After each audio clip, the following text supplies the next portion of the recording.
what did I just walk? Like I don't know what's happening. I don't know what's happening Jackson either.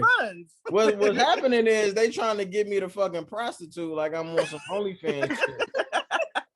I'm not no fucking OnlyFans ass nigga, man. Well, we're your OnlyFans. That's all you need. This is what we're asking for. Nah, see, my parents, you know what I'm saying, they actually taught me that I should be able to make money with my brain, not with my physical capabilities. We just want to see the two little ones in your pants. That's all. I don't give a fuck what y'all want to see. That's what you not understanding. I don't give a fuck about that. I'm not a whore. How is that a whore? So you saying those people on OnlyFans showing their ass are whores? That is not. Yes. It's work. It's not being a whore. I'm not it's showing like no porn. You watch porn, right? Listen, this nigga watch porn like people watch Saturday morning cartoons. Just actually, porn. That's actually incorrect because I'm trying to not jack off, so I'm not watching porn. Well, that's this week. We talk about on the regular. On the regular, I haven't been watching as much porn because I be fucking trying to work and shit. I'm serious. But that's them people, their job. That's work. They're not a whore. No, they yeah, just found something they like to do, and it's fucking. So, Mike, is your name Micah? Yes. Your middle name is my middle name. Oh. I spell it differently, but that's Charisse, right? Yep. I spell mine Charise. Oh, I like it spelled like that. I feel like mine is so long and just doing too much. But yeah, but yours makes sense. It says Charisse, like because my nickname used to be Reese, and it was spelled like that. Okay. Yeah. So. Sorry, back to Jackson. Just a sidebar. If y'all know any men, they don't got to be signed up to the Patreon. If y'all know any dudes who want to join in on the conversation, feel free to copy the link and you can just send it to them if they want to enter the conversation for a little minute. I'm about to ask. Let me see. But there can't be no lying ass niggas though. I need some niggas who tell the truth. Got you. And they can't be no niggas who fucking scared to tell the truth because they think it's gonna make them miss out on some pussy and those shit like that. I don't need no niggas like that. So basically, you want someone like you? Yes. Okay. I want niggas who are willing to jeopardize the pussy because they would rather tell the truth. Yes. Man, he like 39 and he's single, so I'm sure I'm about to ask. Well, my friend is like 40. I think he's 45 and he's single, no kids. Yeah, they sound like stand-up guys. Yeah, they are. He is. That's hilarious. All right, 1 second here. But he might be asleep because he old. Oh my God. Damn, it's only 9:40. Bro, this is past my bedtime. I stay up on Fridays for your ass. Oh, well, you know what? I appreciate that. Yeah, send it to my Cash App.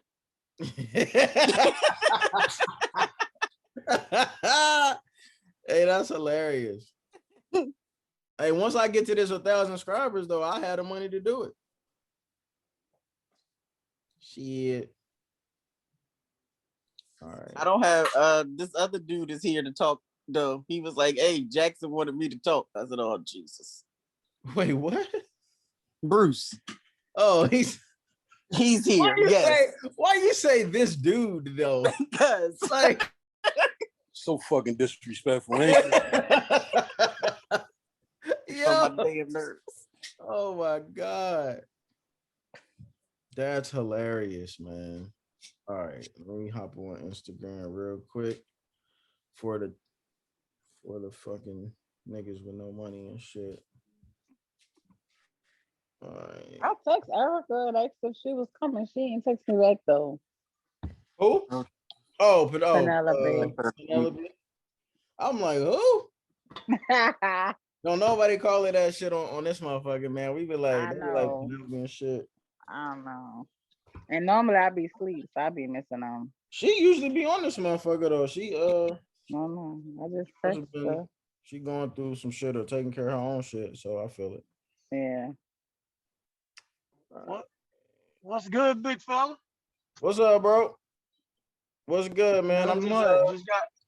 I'm letting people fill in real fast before we kind of start.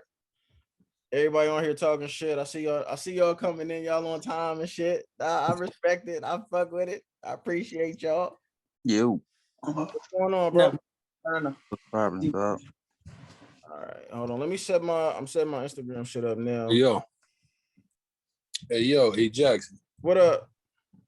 We gonna have to work on your motherfucking proper hood etiquette shit. What you mean? Yo, what you?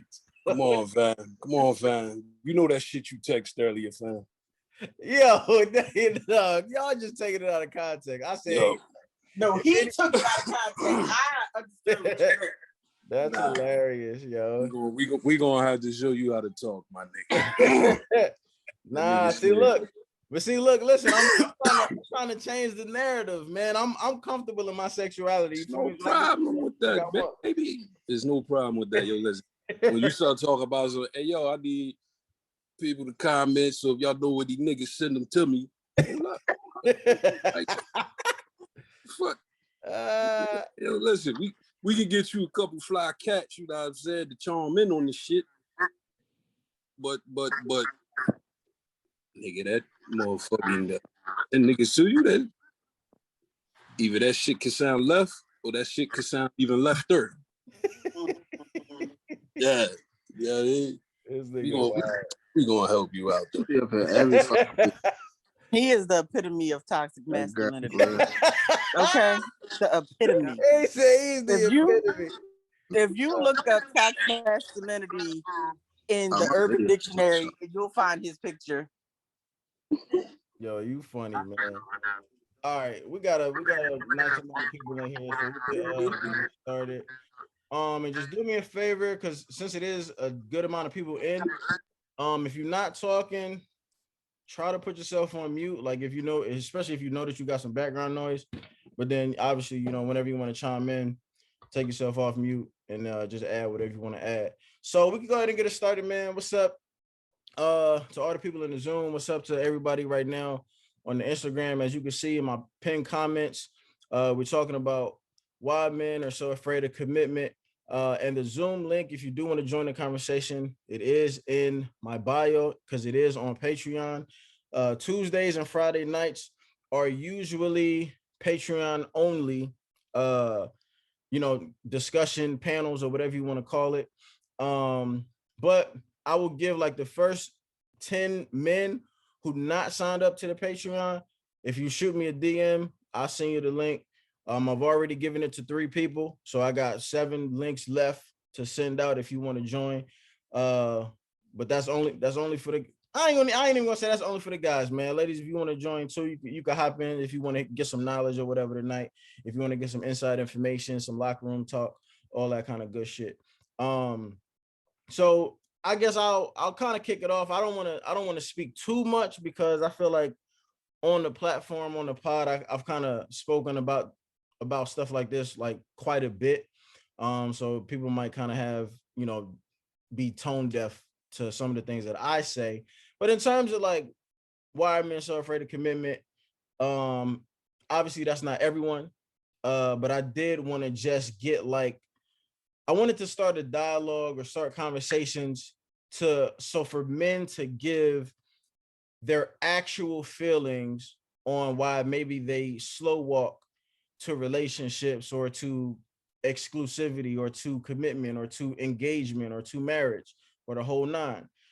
Because I feel like, just as a man, I feel like there are actually like legitimate reasons why we don't want to move so fast, or we don't want to move as fast as it seems like sometimes women do.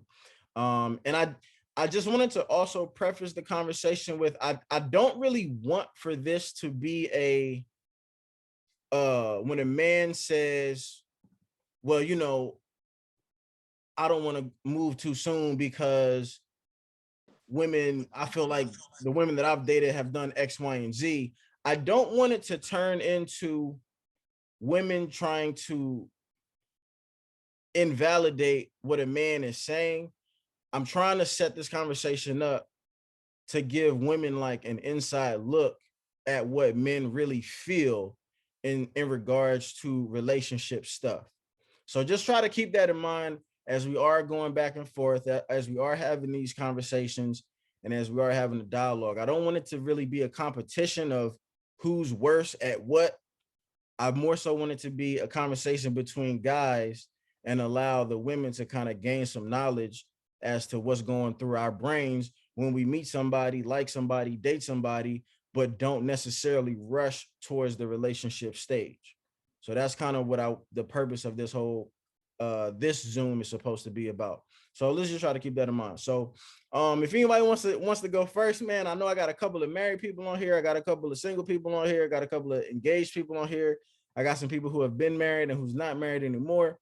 So y'all can speak from y'all single perspective. Y'all can speak from y'all married perspective. Y'all can speak from the perspective of being single, and maybe if she wanted to be in a relationship sooner than you did, or maybe if you wanted to be in one sooner than she did, or maybe just how the relation, like how things change as your rank as far as relationship stages go, as they progress, how maybe the women change, or how you change, or how she perceives you, like just all of that stuff. I kind of want to discuss everything that we can, so we can kind of get as many opinions and thoughts out there as possible while we on the Zoom tonight.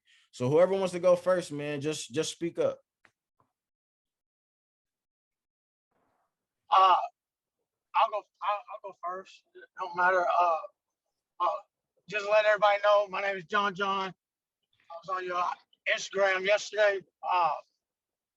Give you a little background about me. You know, I got 3 kids in a pot, 2 posh, and I like to joke a little bit, but no, I've been married 3 times. I'm on my 4th marriage. So one thing that I've learned from this previous marriage that I've never had before is, it was an eye opener, is she puts me first. Like, and I'm not counting like my mom or my daughters. I'm talking about, you know, your mom puts you first because you're a child, but having another woman that's not blood related putting you first and knowing your flaws, and then on top of it, seeing your goals and stuff. I mean, like when we started dating, like the first thing I told her was, look, I just moved to Atlanta. I'm broke. I'm going to school. I ain't got no money, and I'm barely keeping the lights on. I can't do nothing for you. Like, I told her everything, and I was like, look, and I got a mad addiction to women. And I was thinking that was gonna run her up. Like, and she was like, cool, I'm good with it. And all she wanted to do was help me. Like, what can I do to help? So that's on that note. And I really feel like that was a game changer for me, knowing that having a woman, because I was waiting on other females to make a move, you know, to make a decision and stuff. But I realized that they wasn't even putting me first. Like, they had me on the back burner, or I was second to somebody else. Like, they didn't make me. Let me ask you something real fast. So like you said that you said that this is your 4th marriage. So you actually sound like someone who's not afraid of committing at all. But after your 3rd marriage, where, like, did you ever reach a point where you was just like, yo, fuck this, I'm not ever doing this again? And then, Yes. Okay, so yeah. So let's not talk about the marriage that you're in currently. Let's talk about how you felt after the 3rd marriage ended, where you were feeling like you didn't want to commit anymore. Why did you feel that way at that moment in time? Because I felt like there wasn't no female that I could trust. You know, like, there was no female that I could really like show my emotions and be sad, or because we all got this persona that I mean, my perspective is I always felt like a female wanted me to be motherfucking Superman out here, or Batman. Like, like we're human. Like I ain't perfect. You know what I'm saying? Like, and I just felt that way. And I was like, every female that I seen, I was like, either you want something from me, you ain't trying to help me at all. Like you're not trying to progress with me. Like you're not trying to like prime example, that third marriage told me everything in the book. I'm talking about I was even deployed. Oh, I'm an independent woman. I'm this. I take care of my kids. I cook. I clean. Blah, blah. I can do it all. Right? I was like, cool, sweet. That's what I need. And then when it all boiled down to it, it was like she didn't want to work. Like we moved. I got her to move. She didn't want to work. All she did was make my coffee. Like she didn't want to do nothing. Mm-hmm. Like I was like, for real? Like this is not what you told me that you was. And then when I was telling her my goals and my ideas of where I wanted our family to go, it wasn't clicking and she wasn't trying to help. It was like I was speaking a whole nother language, you know? And it was, and I was like, if you want to go, you go. And she packed up and left. She went all the way. We were living in Fort Campbell, Kentucky, and she moved all the way back to Oklahoma.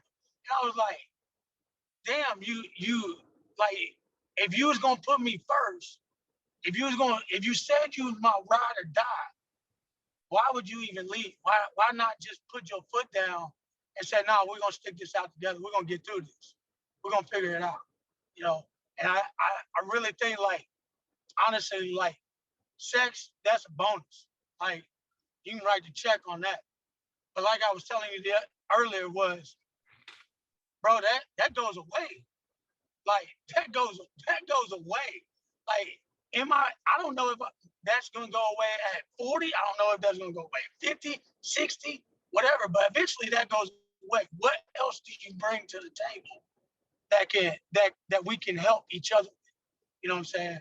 Mm-hmm. Like at the end of the day, like I wound up paying on the divorce, I wound up paying her student loans off and paying her phone off. And she's straight right now. Like unless she messed up some stuff, I don't know.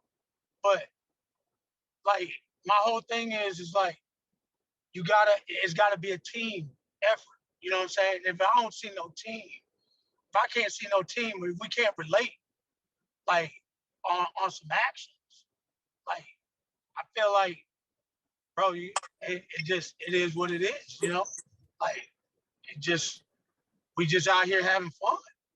Gotcha. You know, like I want to let me interject real quick because you said a lot of things. You said one thing that I could relate to. So I just want to piggyback off of that and see if anyone else would like to add to it. You said that before y'all actually tied the knot, or before y'all got serious, or before y'all got married, she told you verbally that she was gonna do certain things, X, Y, and Z, whatever those things may have been. And then after the fact, you said that she wasn't really keeping her word on whatever those things were. I can relate to that, and that's one of the things that still scares me or frightens me is, and I've said it many times before, y'all have heard me say it, where I feel like a lot of the times for men, I feel like for men, like that dating phase or that dating stage, like when a woman likes you, but y'all aren't together yet, low key is kind of like the best stage of the dating, like for the guy. In my experience, let me individualize it, right? In my experience, because that's the stage where she's actually putting in effort, she's actually trying, she actually is not afraid to show that she likes you, she's not afraid to, you know, maybe go the extra mile or try to do something nice or just try to randomly put a smile on your face. Whether it be, you know, inside or outside the bedroom, it don't even, like you were saying, it don't even really got to be on no sex shit. It's just like effort shown. And then, you know, you like I feel like when prior to entering relationships, you try to have a lot of conversations with people, try to see where their head is, try to see like, what they might do in hypothetical scenarios and situations. If y'all were together, and that all like kind of sounds perfect, and you all kind of come up with these immaculate, like well thought out answers and solutions. And then once you enter the relationship, it's almost like the shit that Tyson said. It was like everybody got a plan until you get punched in the mouth.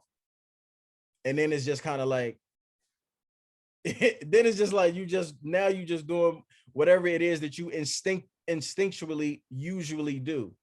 And I just felt like throughout my experiences, that's kind of been what it was. And that part scares me personally. And I can't even say that women do it intentionally. I can't even say that they do it intentionally. I think that it's something just in human beings that, until you have something, you work really hard to get it. And then once you get it, you tend to relax a little bit, unless you're one of those special people like the Bradys or the Jordans or the Kobes. Like, you know what I'm saying? Like, but it's not too many people with their mentality. Like I think one thing that terrifies me is speaking my goals and showing them that I'm moving towards my goals. I think that's a terrifying for me, because once certain females see that, if they ain't comfortable with being uncomfortable, I mean it takes everything. Like, it's good to talk the game, but when you see somebody like really working towards their goals, and they don't feel like they could contribute, I mean that thing gets scary, because now it's like, does she walk away? Did I say too much? Was my goals too big for her? You know what I'm saying? Mm. Like, I think that's a terrifying thing to me. It's like that's scary, man. So we don't just dominate the conversation, man. Anybody else have anything to add? It don't matter if you're a woman, a guy, whatever. Yeah, go ahead. What's going on? What's up, y'all? This is Miles. How y'all doing? Yeah, I was gonna go back to the beginning with the, just answering the question. I think personally, and this is coming from somebody on the outside looking in, because I'm married. I've been married going on 8 years, and I think that a lot of dudes now are afraid of a lot of commitment, because a lot of guys nowadays, they're faced with, coming up against, and this is not all women, I already know that, but most of these women that you see and hear from, a lot of times they want this whole situation where they're supposed to be taken care of, they're supposed to be catered to, they're supposed to be, everything is about them. And when you see that, it's going to make you not want to commit to somebody, because the first thing that will come to my mind is, well, shit, what happens when I need something? What happens when I want something? And those needs aren't being met. You know what I mean? I think dudes are afraid to commit because they know that once you lock down with one person, a lot of things at times change. Like, like the brother was speaking about, you'll hear somebody say, oh, I'm gonna be this, I'm gonna be that, I'm gonna do this, I'm gonna do that. And then when they get comfortable, all that shit is over. And now we talking about the real person. And when you run into that, you're going to be upset, because it's like, yo, this is not the person that I said I wanted to be with. And what happens is men have so many different options. They are like, well, I'm not going to be with just one person. I'm going to just live my life and do me, because I don't have to have the headache of somebody who thinks that I'm supposed to cater to their every need, kiss their ass, do this and this and that. And when it's time for me, it's like, nigga, man up, do what you need to do to get it done or whatever. That's just not fair. And I think a lot of guys at this point in life, they see that and they're feeling like it's hopeless. So why the hell would I commit to somebody who ain't going to be in it for me? That's what I see on the outside looking at. I mean, obviously it's not like that. I mean, I've been married for this long and my relationship doesn't work like that. And I know there's other women out there who would love to be with a man that they're really going to build with, that they're going to come up with. But the overall situation from what I'm seeing is just that a lot of guys don't want to, because they don't see no benefit in it. What I'm glad you ended it with that, right? Like, what are, and this isn't specifically for you, this could be to any of the men on the panel. In your opinion as a man, like before you got married, what benefits did you see or did you foresee for actually entering into a relationship or entering into an engagement or a marriage? What benefits could you foresee that you would get then that you weren't currently getting just dating someone?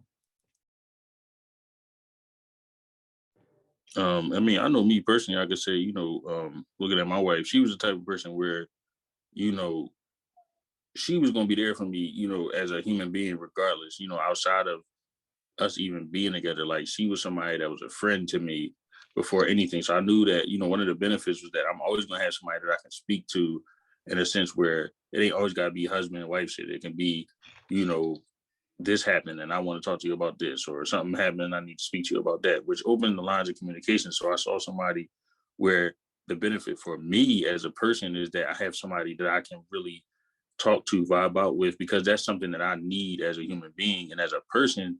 When it comes to being in a relationship, if I'm with somebody who don't give a fuck about nothing that I got going on, that I want to talk about, I can't deal with that. You know what I mean? So that was a benefit for me. And then just the fact that like my wife was, she, and still to this day is like, she a rider. Like, it ain't like, I'm not no ride or die shit, because I don't really say all that stupid shit, but she's really a person who got my back. You know what I mean? And when you see a person like that, and that a person is really going to be for you, you want to be with them, you want to marry them, you want to have them as the person that you'll be with for the rest of your life, because you know that they're going to be there for you. And the reason that I knew that was because she was like that when we were just friends, when we were just homies.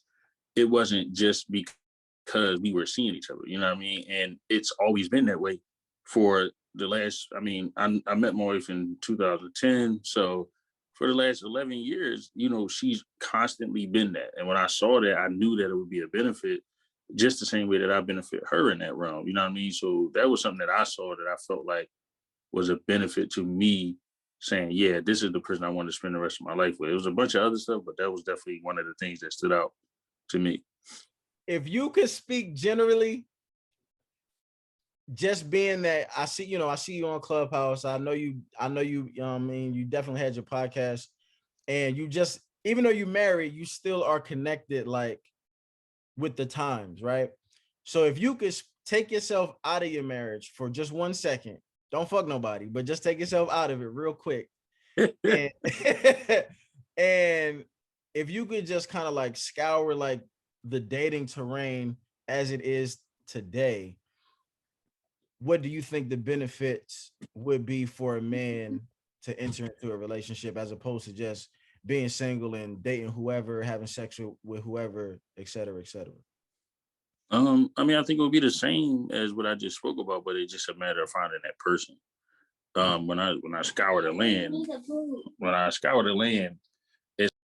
it's like you see a whole lot of, everybody want to be somebody on TV. They want to be celebrity status and do all this shit. But you got to sift through that. When you can sift through that, you can find somebody who is really going to be down for you, in that way. Because I see a lot of women that I think would probably make, good partners and stuff in my travels and all that. But a lot of them are overshadowed by these people with these who just, everything got to be about them, da da da. And most of the time, these women, they won't even say nothing, because it's like, I'm not even going to talk, because the masses are the ones who want a certain way. When you get in like Clubhouse and you get in these groups, the masses are the ones who are like, oh, you got to make 6 figures. You got to be high value. You got to da da da da.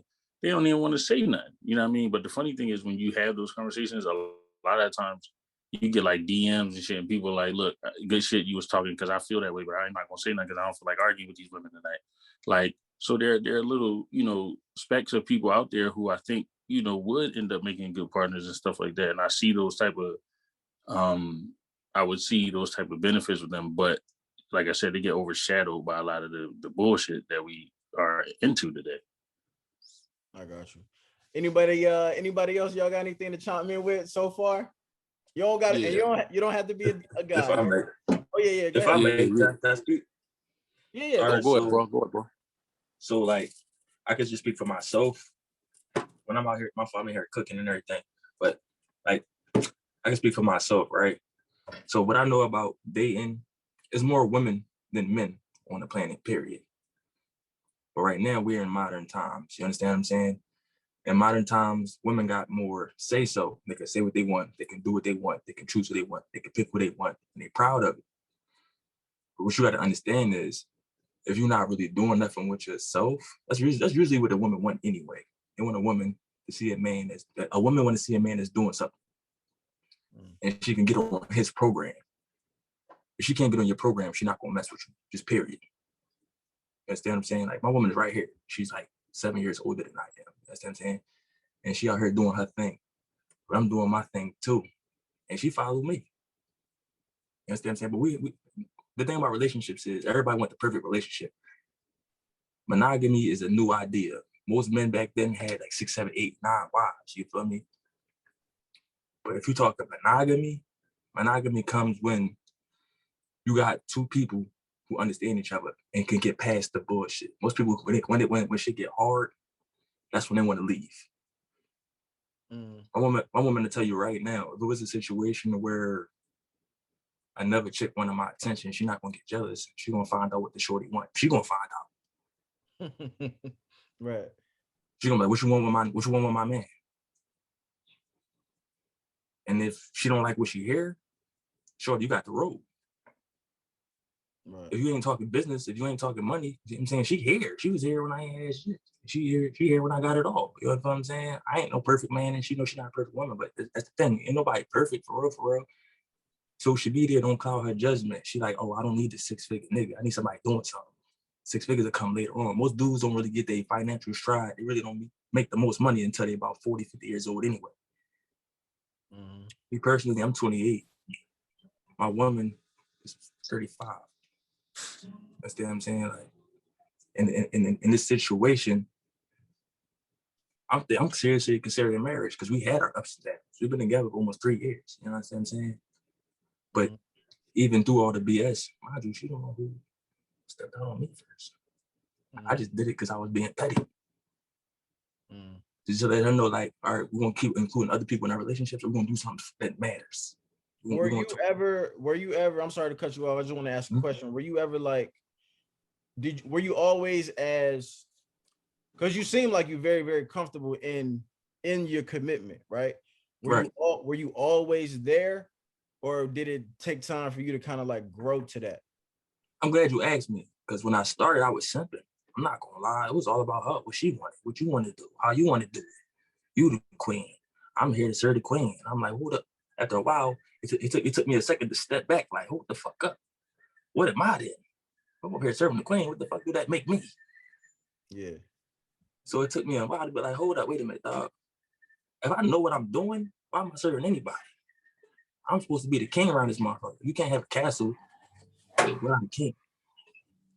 So that's when I started putting my foot down. Like, listen, I got shit to do. I got to go to meet. You know what I'm saying? We got shit to do. And then when I came today, mind you, she's standing right there. She heard this conversation. I'm gonna keep talking my shit. Because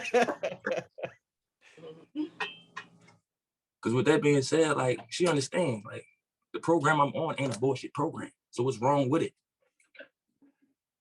If being on her program wasn't working, and my program is, who's really supposed to be supporting who? Right. I got you. That being said, that's the type of time we on today. Like, she understands that I got a purpose, I got a grind, you know what I'm saying? I ain't out here fucking around doing nothing stupid. At the end of the day, we building. You can't build anything without a foundation. I'm the foundation. I'm the first 6 floors of this here skyscraper. She gotta be the monument to what I'm building. She's literally the main, she's my CEO and I'm the owner. You know what I'm saying? Every business has an owner, somebody who owns everything, but you need somebody to run that. The owner shouldn't be running his own business. So when I put the foundation down, she runs shit. She don't run me, but she runs shit. Do you feel like what were some of the, because we were just talking about benefits when Miles was on, right? Do you feel like you got any benefits after y'all made it official versus when y'all were just dating? When we was just dating, we weren't really thinking about that for real. Because honestly, like the whole dating, when we started dating, I was at work. I was working. She met me at work. And I let her know I'm not putting you before work. I catch you on my free time if I got any. And she was cool with it. And then the benefits came when we decided to make it, we decided to put it together. We decided to move in or whatever together. And it's like, all right, cool, 2 incomes is better than one. And it's 2 incomes better than one right now, or is it going to be 2 better than one in the long haul? Because honestly, most women want a dude to be a provider male. They want a dude to pay everything off the rent, from the rent. And that's cool. It's not a problem.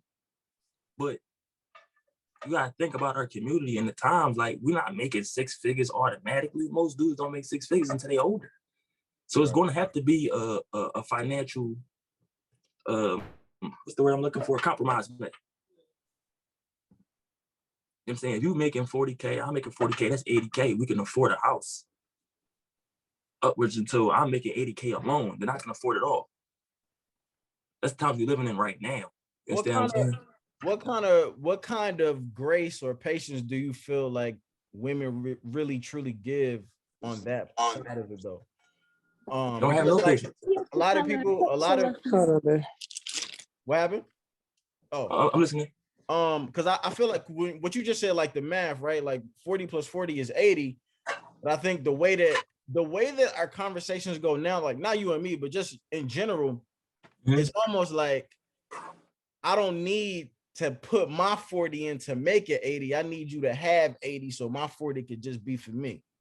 Like, you know what I mean? Like, I feel like a lot of people kind of are on that type of mentality as opposed to just adding what y'all both have together when y'all first, decide that y'all want to become a unit.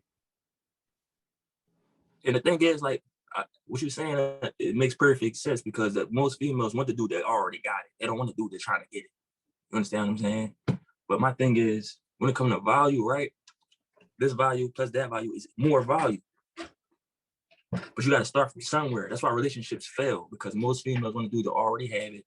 So they just want to take what they can get and then move on to the next nigga because they know that he got it.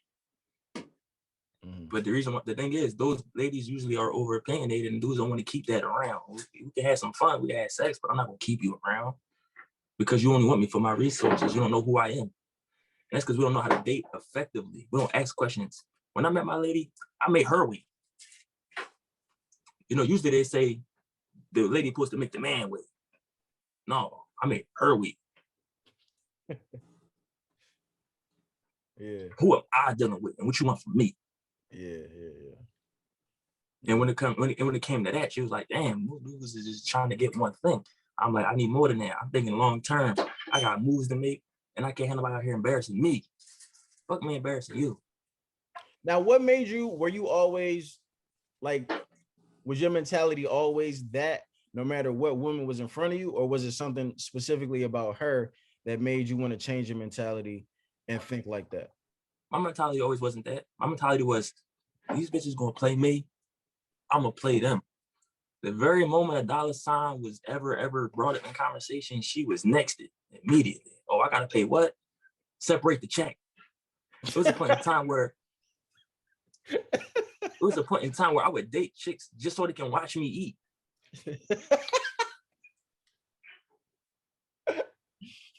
And it's crazy, but it's the truth. Like, I would take them out. Like, listen, we cool, right? We ain't going to your crib or my crib after this, right? All right, bet. As soon as we sat down and the server came over, bro, split the check. That's hilarious. And then once I said that, I will order the best thing on the menu. That's hilarious. Okay. Because if I'm paying for it, you can get us a solid in the water. You're not about to run my check up. Some lemon. Tell him again. With some lemon. I'm not so serious. You're not about to splurge on me and then go home and spend all your money. We just dating right now. I'm not getting out the deal. We can't even have a good conversation. I'd be damned. We sitting at the table talking, trying to make conversation and you on your phone the whole time. All right, bet. make sure you get yourself home too. Because I'm not calling no Uber. I got a car. Yo. Yo, listen, that's real shit though, because I was the same way, so I know exactly what he's talking about. My thing is, we're gonna play games, let's play them. But don't get mad when you running games on dudes out here. Because honestly, it was a poll done. I think it was 1 out of 3 women admitted to just going on dates for free food and a good time. They ain't had no intention on dealing with this man past the first date. It was, I'm bored, I want free food, we out. Mm-hmm. And my thing is, I understand that, cool. You want to have a good time, cool, but let that be known. Don't play games in the process. Listen, I'm here for a good time, not a long time. Say that. Right. I want to real quick, because we like an hour in or like already. Mm-hmm. And I do want to, I know I prefaced it with, I want to let the women have an opportunity to just like kind of like listen to how men feel on this. But now I kind of want to let the women chime in and not necessarily argue or debate, but I want y'all to tell us like how this makes you feel. That how did this make you feel to know that these are some of the things that men are thinking or that men are feeling in regards to dating? Thanks for having me on, bro. I'm gonna mute myself. No problem. And thank you for coming on. Mm-hmm. So if any woman would like to chime in, that was the time. Oh, don't nobody want to chime in? Cool. I kick it. Okay. I was kind of in and out. I'm sorry. My name, I know I came on a little bit late. My name's it's in Deja, but everybody could call me Deja. So I missed like some of the stuff you guys were talking about because I was trying to switch over here from Instagram to here. But I think the issue with a lot of people not wanting to commit is a lack of accountability. I feel like people don't know how to be accountable with themselves in their personal lives. So there's no way possible for you to be accountable to a spouse. You know, you're not accountable in your everyday life. Like your employer can't say anything to you. Your parents can't say anything to you. You don't capture the essence of learning how to apologize to people when you're wrong. There's just no sense of real accountability. Like you don't want to say that you're sorry. So it's like, how could you function in a relationship if you're not able to even have any control over yourself and be accountable for yourself? And I think that a lot of people just hide behind the I'm not ready because they don't want to have to answer to someone. Like I feel like you have to learn how to be able to value people's feelings, value people's thoughts, and just learn how to be cohesive with people in general before you can be in a relationship. But I think a lot of people just want their cake, they want to eat it too, but they don't want to have to work on themselves. Because in order for you to be in a relationship, you have to first work on yourself. So I think, I mean, from my opinion, I'm not in a relationship, but I feel like that's what I see. That's a lot of what I see.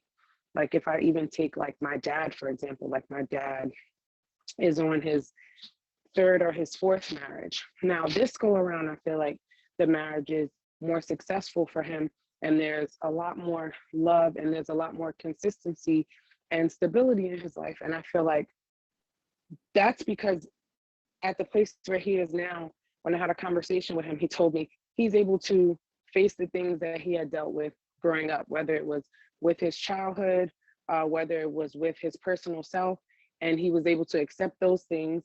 He was able to apologize to his children for his lack of his presence or the lack thereof, like myself and one of my sisters. And so now he's in a better space. So now that he became accountable, he's a better man overall. And now he can give to the relationship being a better partner. But beforehand, there was no consistency. He ripped and ran. Yes, he could commit with putting a ring on somebody's finger, but you can't stay. He couldn't stay. He couldn't tough things out. Everything was, the marriage didn't work because of irreconcilable differences. Well, if you're not finding it in the first 3 people and you're on to the 4th one, the issue is you now. So I think him doing that self-reflection and being able to apologize and being accountable for himself is what pushed him into being a better man. And it's immediately, once he was able to apologize and have an open conversation with myself and my grandmother, is to me the day that he became a better man and the day that he became more marketable in the dating world, in my opinion. Gotcha. I hope that's makes sense. Yeah, no, thank you. That was real shit. I agree.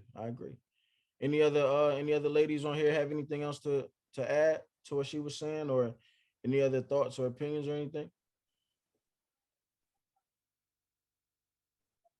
No, y'all quiet tonight, huh? Yeah. Hey, Jackson. Go ahead, what up? I want to rewind it back to the beginning of the first part of your question. The question of the night. Wise men, I got filthy mouth. So if anybody kids is in the room, you good, bro? No. I mean, I show respect to people. I joke a lot, but I show respect. You know what I'm saying? So if anybody got kids in the room, I apologize. I'm gonna try and watch my words. Gotcha. But because I seen my man down there, he had his son on his lap. But the question was, why is men scared to commit, right? Yes. Okay, everybody we heard from so far, they seem like they household people, got, you know what I'm saying, working, you know, got their joint together, got their stuff together. Mm-hmm. All right, I'm coming from a different standpoint. Okay. I used to be a real live knucklehead. Okay. So the part that ain't nobody saying is about the commitment joint. Sometimes a man is not scared to commit, but you got a certain rep to uphold. So you got to be hard and stern and keep your chest poked out all at the same time. Because if that commitment don't work out, what's the first thing gonna happen? Chick gonna go out there, she gonna run her mouth. Slim dick nigga, you know, and then he ain't got no money. And it, like, so you mad because he cheated on me. Now you want to throw dirt all on my name and have me all messed up in the game. But you mad because you ain't get treated to that Birkin bag or something. You ain't even put no work in to get a regular book bag. How you think you nigga, you know what I'm saying? Like, real talk. You ain't even did nothing to get a regular book bag, but you scream you want a Birkin bag. Right. So it's like, all right, I stopped messing with Shorty. She want to go put you on blast. She want to post you up on social media, Instagrams, Facebooks. Excuse me. Instagram, Facebooks, slander your name to everybody around town that know you. And the nigga like, yo, I don't want that. I got to go out on top. All eyes is on me. I'm hood celebrity. All eyes is on me. Can't nobody sit up there and do me dirty like that. I'm not going to let a person do me dirty like that. Mm-hmm. And then the female get mad, and when the next person come along, you got these walls and blocks up. Mm-hmm. Excuse me. You got these walls and blocks up. What's the first thing a female say?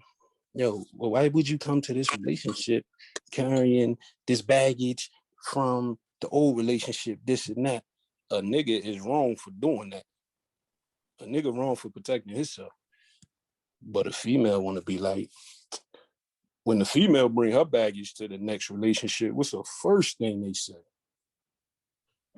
And that's a real question. What's the first thing they say when they come to a new relationship with their baggage? Oh man, I ain't gonna say this one. If you can't accept me at my worst, you don't deserve me at my best. I ain't gonna say this one. Nah, they don't even say that. Nigga, I got trust issues. Every time niggas don't got trust issues either. Yeah. A nigga just put all this hard work into you. You got these Gucci shoes you wanted. You got these Fendi boots.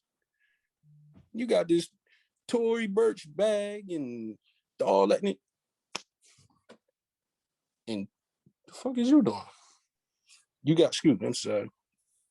You got, they want all of this and all of that. You get them all of that. And the one time you could give them 1,000,001 yeses. The one no that come across, nigga, I'm done. I don't need. Is you serious? I'll give you an example. I was kicking it with a chick, right? I'm going with we fly. She's like, yo, we gonna go out. I'm like, yeah, we could do that. I said, yo, I just got an important phone call. My peoples is in the hospital. We gonna have to cancel. You know this goofy bro gonna tell me, nigga, you don't ever put me for. Bitch, I spit on you and slap fire out your ass. You ever disrespect me on that note? And I'm not even into being on that tight level, but you're not gonna sit up there and tell me my family messed up. Might make it out the hospital, might not. Mm-hmm. But I ain't putting you first. So like, we gotta protect ourselves. It's not about the commitment. We gotta protect ourselves because when it's over, you gonna drag us through the dirt. You gonna drag us through the mud. It's crazy. It ain't even a double standard. It's like, nigga, it's a one-way street. And that's for real. Now, let me hear any female go on here and say, they ain't never did that before. And I ain't talking about the chick did what she did. I'm talking about, oh, you want this, that, and the other, and the nigga give you a little something. But after it's over, you go slander a nigga name. Any female can comment on that. I don't think that's every female. I go to war. I'm waiting for any female to respond. Definitely not every female. It's definitely not every female. I feel like this is the issue. It's a whole with a lot of people. It's a whole page in Black Wall on Instagram where females be going crazy. I've never done that. I've never done that. Me either. And I didn't have the worst of the worst. I had a whole nigga steal my car, and I didn't tell the whole world. Like at all. That's not every female at all. You didn't even tell me that shit. Report to my eyes just now. Right. Matter of fact, I think you're dead to me anyway. You know what I'm saying? Like, I don't do that shit. So y'all ain't never ghosted niggas? You said what? Y'all ain't never ghosted dude? Just ghosted? Yeah. Ghost somebody. But it was like you asking a couple different questions. Like, are you asking about, like, you have to come consistent with the, like, what's the main question that you're trying to ask? I feel like you all over the place a little bit. I don't mean that disrespectfully. Nah, I respect it, but nah, is y'all say y'all ain't never did this. Not all female, not every female says that. Not me, I'm different. Not me, I'm different. If everybody different, how do niggas keep having the same end of results?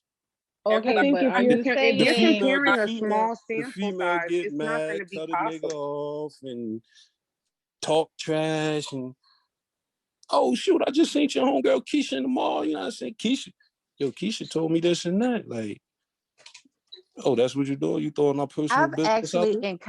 I've encountered everything that you're saying more with men than any of the females that I've known to do that. That's them Tinder. Other men. So yeah, it is circumstantial, and it does depend on the people that you date. But I mean, why the fuck do you care about what other people think? Like, and how does that correlate? Like, so you're not committing because you don't care what other people think? I mean, I know I'm sounding aggressive, but I really don't mean it that way. That's just how I felt. But I'm trying to get an understanding. You're not scared to commit because of what other people think. A man may not want to commit because when it's over, you're telling your business. Exactly. Yeah. Well, we the lowest of the low now. Before we was riding high, we was on that G7. Maybe now all of a sudden we on the slide board to hell. Like, nah, we ain't. Like you But that said, it's not depends all. on the It's bitch not all though. female. It's That's not what all I'm females. It's a doing. it's a it's a Hey, it's you a, knew who she a was. big amount of females though, bro. It's a big amount of females that do that, but it's not a whole bunch of females that do it. That's what everything is. Because I It's don't a give bunch a of fuck. guys.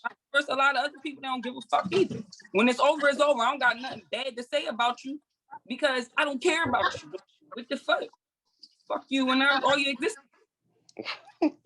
First of all, we don't do Wait. that because I have a question. okay.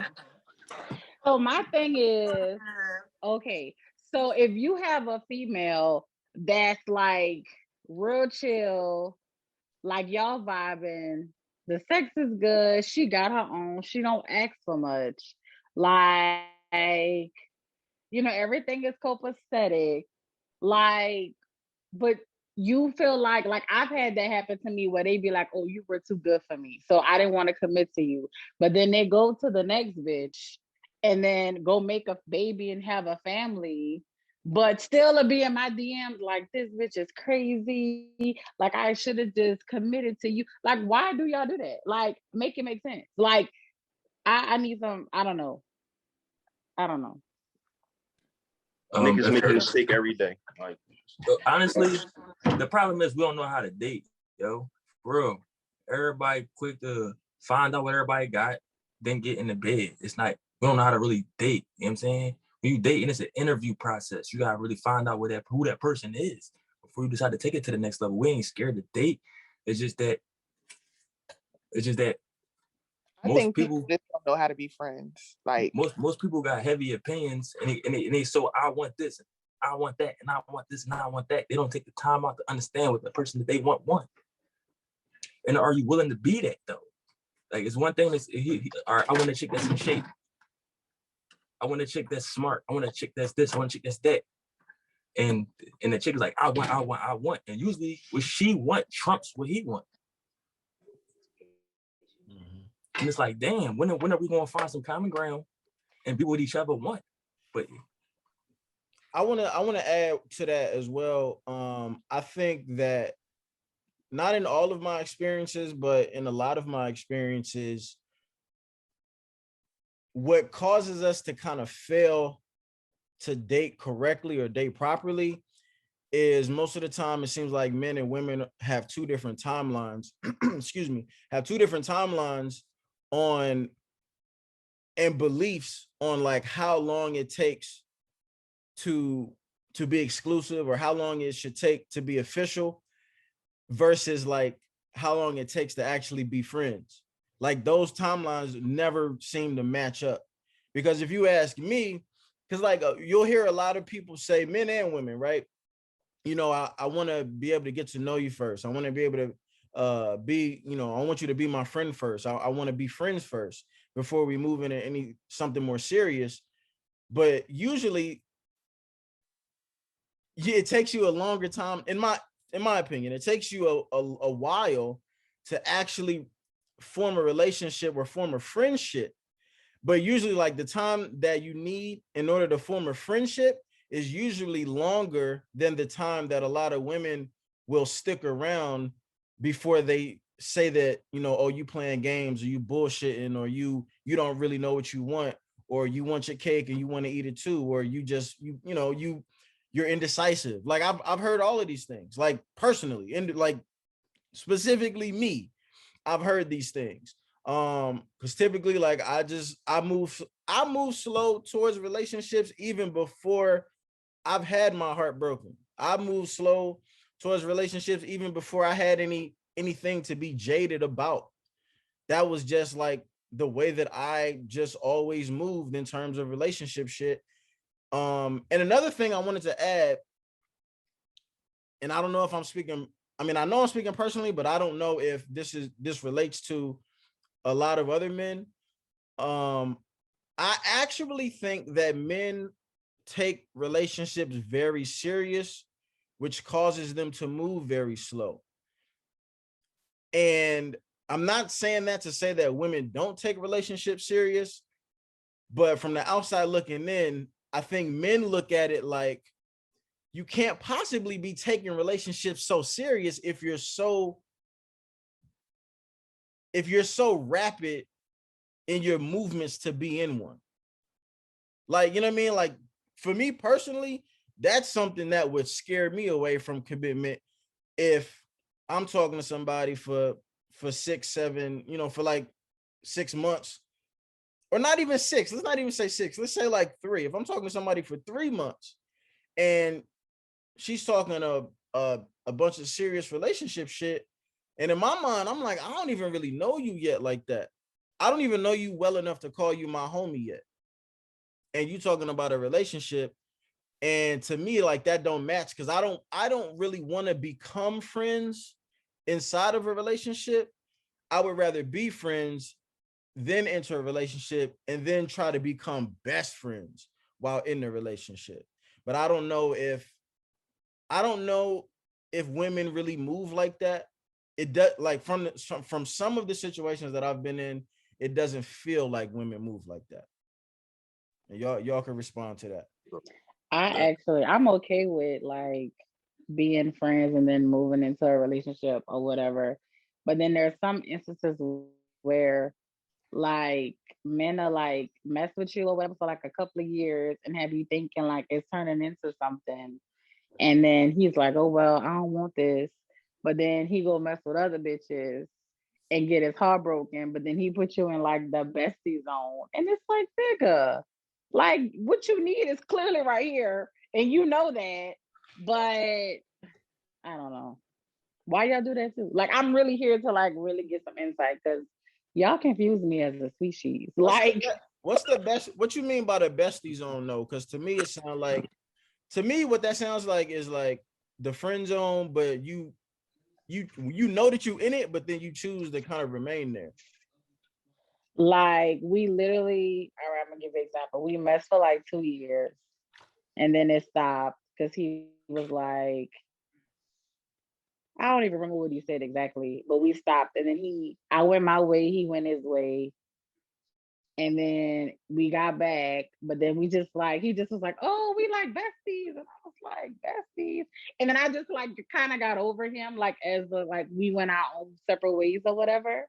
Mm-hmm. But then it's like when I hear him complain about the bitches he messed with, it's like, nigga, you doing this shit to yourself. Like, you go and fuck with the Instagram models and the bitches that's in like the scene, and you getting your feelings hurt because you don't have enough money for these bitches. Like, and clearly, and I'll tell them like, it, like, not me, because I don't really like them like that anymore, but it's like, why you just don't get a regular person and just settle down and commit? Like, make it make sense. Well, It doesn't make sense. I think to me, like, the best probably analogy would just be to like switch the roles. Like, you know what I'm saying? Like, we probably all know some women who, kind of, they have very, very high expectations or very, very high standards. And, we live in a time like I can't tell somebody else like what to want. I can't tell somebody else like where to set their standards. Like, if you want somebody who's doing like way better than you, like, that's on you. Like, go for that shit. You know what I'm saying? But at the same time, it's like, it's almost as if like if you're trying to be with someone who from the naked eye just looks like they're double what you are, you know what I'm saying? Like, they're twice as they're out of your league, but you keep reaching for that because that's what you want, but you keep getting your feelings hurt because that's maybe not what you qualify for. Like, it's the same fucking thing with dudes. Like, the 40, 50, $60,000 dudes is trying to get the regular women, but the regular women want the $100,000 niggas. But the $100,000 niggas that they going for might treat them a certain way that they don't like, or they feel like it's disrespectful or degrading or whatever the case may be. And then, they may complain about that, but it's like, but that's what you want. So it's the same thing with guys. Like, if niggas want the soup, like the bad bitches or the Instagram models or whatever, it's a certain price that you probably got to pay to get whatever it is that you want. And you really don't find out what the price is until you at the fucking register, basically. Like, you know what I'm saying? Like, that's when you find out what the price tag is going to be. And it's like, either you going to keep trying to find one who don't necessarily have that high of a price, and you might just get your feelings hurt in the process. Like, to me, it just sounds like, you was just probably there for, you was probably there to kind of like, what's the phrase I'm looking for? I don't know. You was there to grease the wheels while he was like really looking for something that he really, really wanted. That's what it sounded like. And I just want to interject real quick. Like, so most Black men, like only 2% of Black men, only 2% of Black men make 6 figures or more. So let's be clear about that. So sometimes I feel like us as Black women have unrealistic qualifications when it comes to us looking for a mate. And maybe we need to lower that a little bit. I'm not saying lower it a lot, because you know we all want what we want, but just be real about the situation. Let me say this. I'm glad you said that, because the main topic, right, is about why maybe some guys are afraid of committing. I think maybe that is a part of it, right? Where it's not necessarily that if I make 50 grand, it's not necessarily that I think 50 grand is inadequate, but based on what my mind or what everyone is telling me to be conditioned or programmed to think that of what women want, it ain't a nigga with 50 grand. So it can be scary because it's like, well, if I'm the 50 grand nigga and I may have the girl now, but the world is telling me that my girl wants me to make 100 grand and I don't have that. So if she comes across a nigga who make 100 grand, she out of here. You know what I mean? So like, why even as a guy, you might be looking at yourself like, why even put myself in that position until I could be the 100 grand nigga, and then I could just have my pick of the litter, because I know that I'm solidified in the financial part of things, which is a very important thing. In let me say this right. The financial thing, men think that that's a very important thing based on what we hear the masses of women say. I'm not going to say that that's a very important thing to women, point blank, period. I'm not saying that. I'm saying what men think money is super important to women based on what we hear a lot of women say. How we were raised though. Like I ain't get to say I came on late, but one of the things I learned as a man, like I remember my ex-wife wanted to get married and I didn't. I remember the day I'm like, nah, I don't think we ready for that. I remember her crying like a bit, like someone died. like for real. When I was like, nah, I don't think we ready. Now, as a man, one of the biggest mistakes I made, I should have never pivoted from that. Because what happened was I gave her what she wanted. And then throughout our marriage, we weren't ready. Financially, I wasn't ready. By the time I got ready, she was already still resentful about things like that happened in the beginning of the marriage. The thing that always tripped me out about that situation is I always like women do this thing where it's like they leave before the relationship is over. Like mentally they gone. They did physically they did, but mentally they're gone. And the thing that always tripped me out about my past situation was leave me when the shit is going wrong. You feel me? Like I could I could conceptually grasp that. But when we find like the thing that always bothered me was so we finally had finally had thousands in the bank. We finally had like the rent was paid up until like we finally had all that, and you still tripping over shit that happened 2, 3, 4 years prior to. Like that shit always blew my mind. But one of the things I always took responsibility for is it don't matter if she cried. It don't matter if she wanted to get married. As a man, that was my decision. And because of happiness, because of, I want to make her happy, I compromised my decision to make her happy. So I never blame her. I blame myself because I'm like, I know why I didn't want to get married. You feel me? Like I know why. I knew financially I'm not ready. Because here's the thing too, is that a lot of times women are like, yeah, let's get married, let's get married. Let's keep it, let's understand something. The responsibility of a man and the responsibility of the woman, two different things. A lot of times as a dude, you want to make sure all your ducks is in order. Because guess what? If I get married and a lot of women nowadays, women would say, yo, you know what, you don't have to do it on your own. Guess what? If we get married right now, you get pregnant and you bedridden, who has to take care of everything? Like that's the things that people don't understand. Like my responsibility as a man, I view it different than what you may be ready. You may want to do it right now. That don't mean we do it right now. You understand what I'm saying? Like at the end of the day, I have to make sure that I'm ready for this. And another thing I notice women do is it's almost like they bully you into feeling how they feel at the exact moment they feel it. I was just about to say that. But go ahead. I was just about to go ahead though. Go ahead.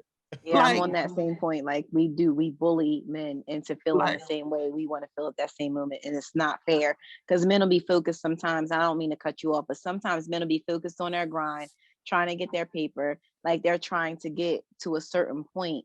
And women will come in and be like, well, I want this right now. And then it's like, okay, you want this right now, but you're distracting me because I'm trying to get this. And a lot of the times men will be like, okay, well, let me give her this. And then you never get back to what you were doing.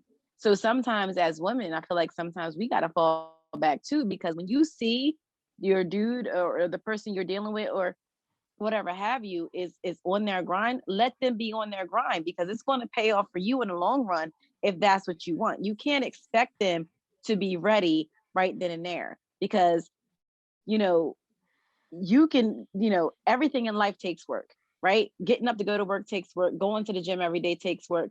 But finding a person that's worth the work, it takes a lot because you're going to have to work on it for the rest of your life.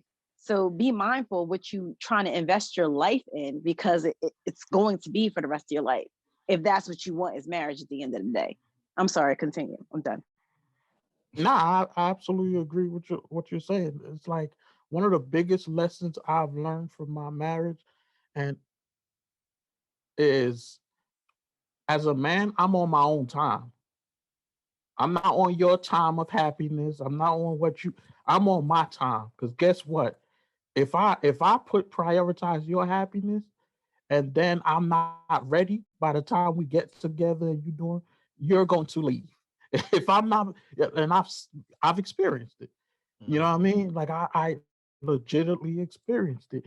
Like if I put your needs before myself, and then you turn around and say, "Damn, why you not where you supposed to be?"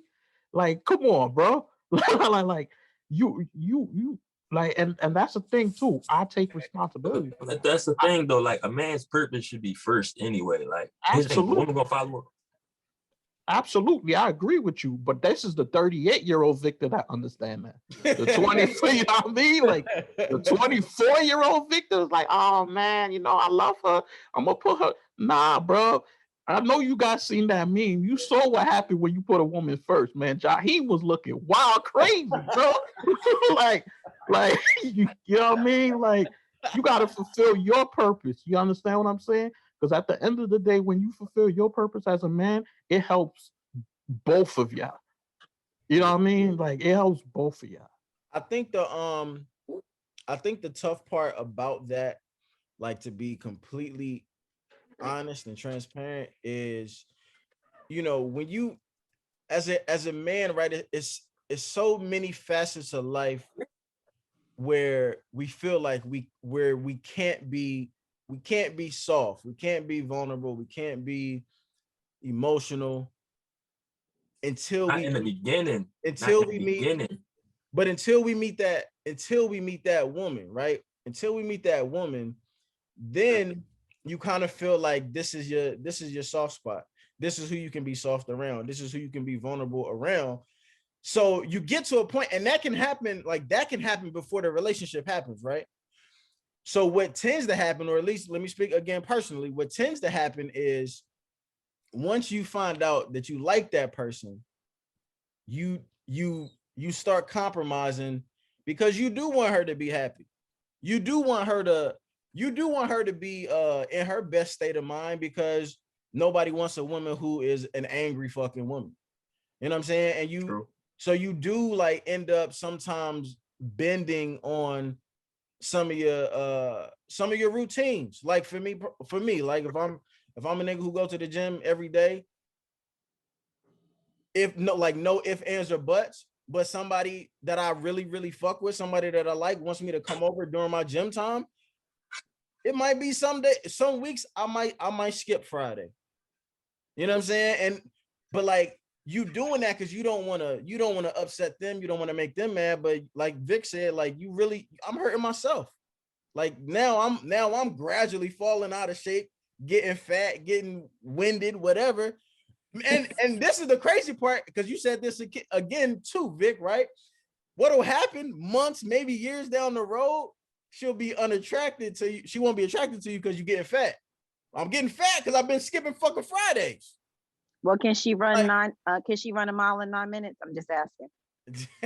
This Hey, I want to say, like, my first date with my wife was I took her out on a run. Like, we ran like 2-3 miles, and I was like, hey, if she hang, then okay, we can go to the next date. That's dope. But See, like, look at that. See, that's dope. But like, I was saying though, like, what'll kind of end up happening though, man, is you set the stand. You also at the same time you setting a standard that he'll bend for me, he'll compromise for me, and that's not always a good thing. Like, you know what I mean? I think in some way, shape, or form, it could, depending on the woman, she may actually lose some respect for you because she knows that she can kind of get you off of your focus from a simple text message, from a simple phone call, from a simple request. And it may be harmless in the beginning, but again, I'm a little jaded. I feel like that little seed can kind of just grow into a big monster of a tree later on down the road. Because like, if you've been skipping Fridays for 6 months, but on month 7 you was like, nah, I gotta go to the gym on Friday. Now what's the problem? Now you gotta hold everything in your hands. Because like now, I'm just gonna say this: balance is everything. Balance. Yeah, but there is balance. But like, to go back to the original topic, I think that that's also something that can scare a guy away from the commitment part, because what really comes with commitment is sacrifice.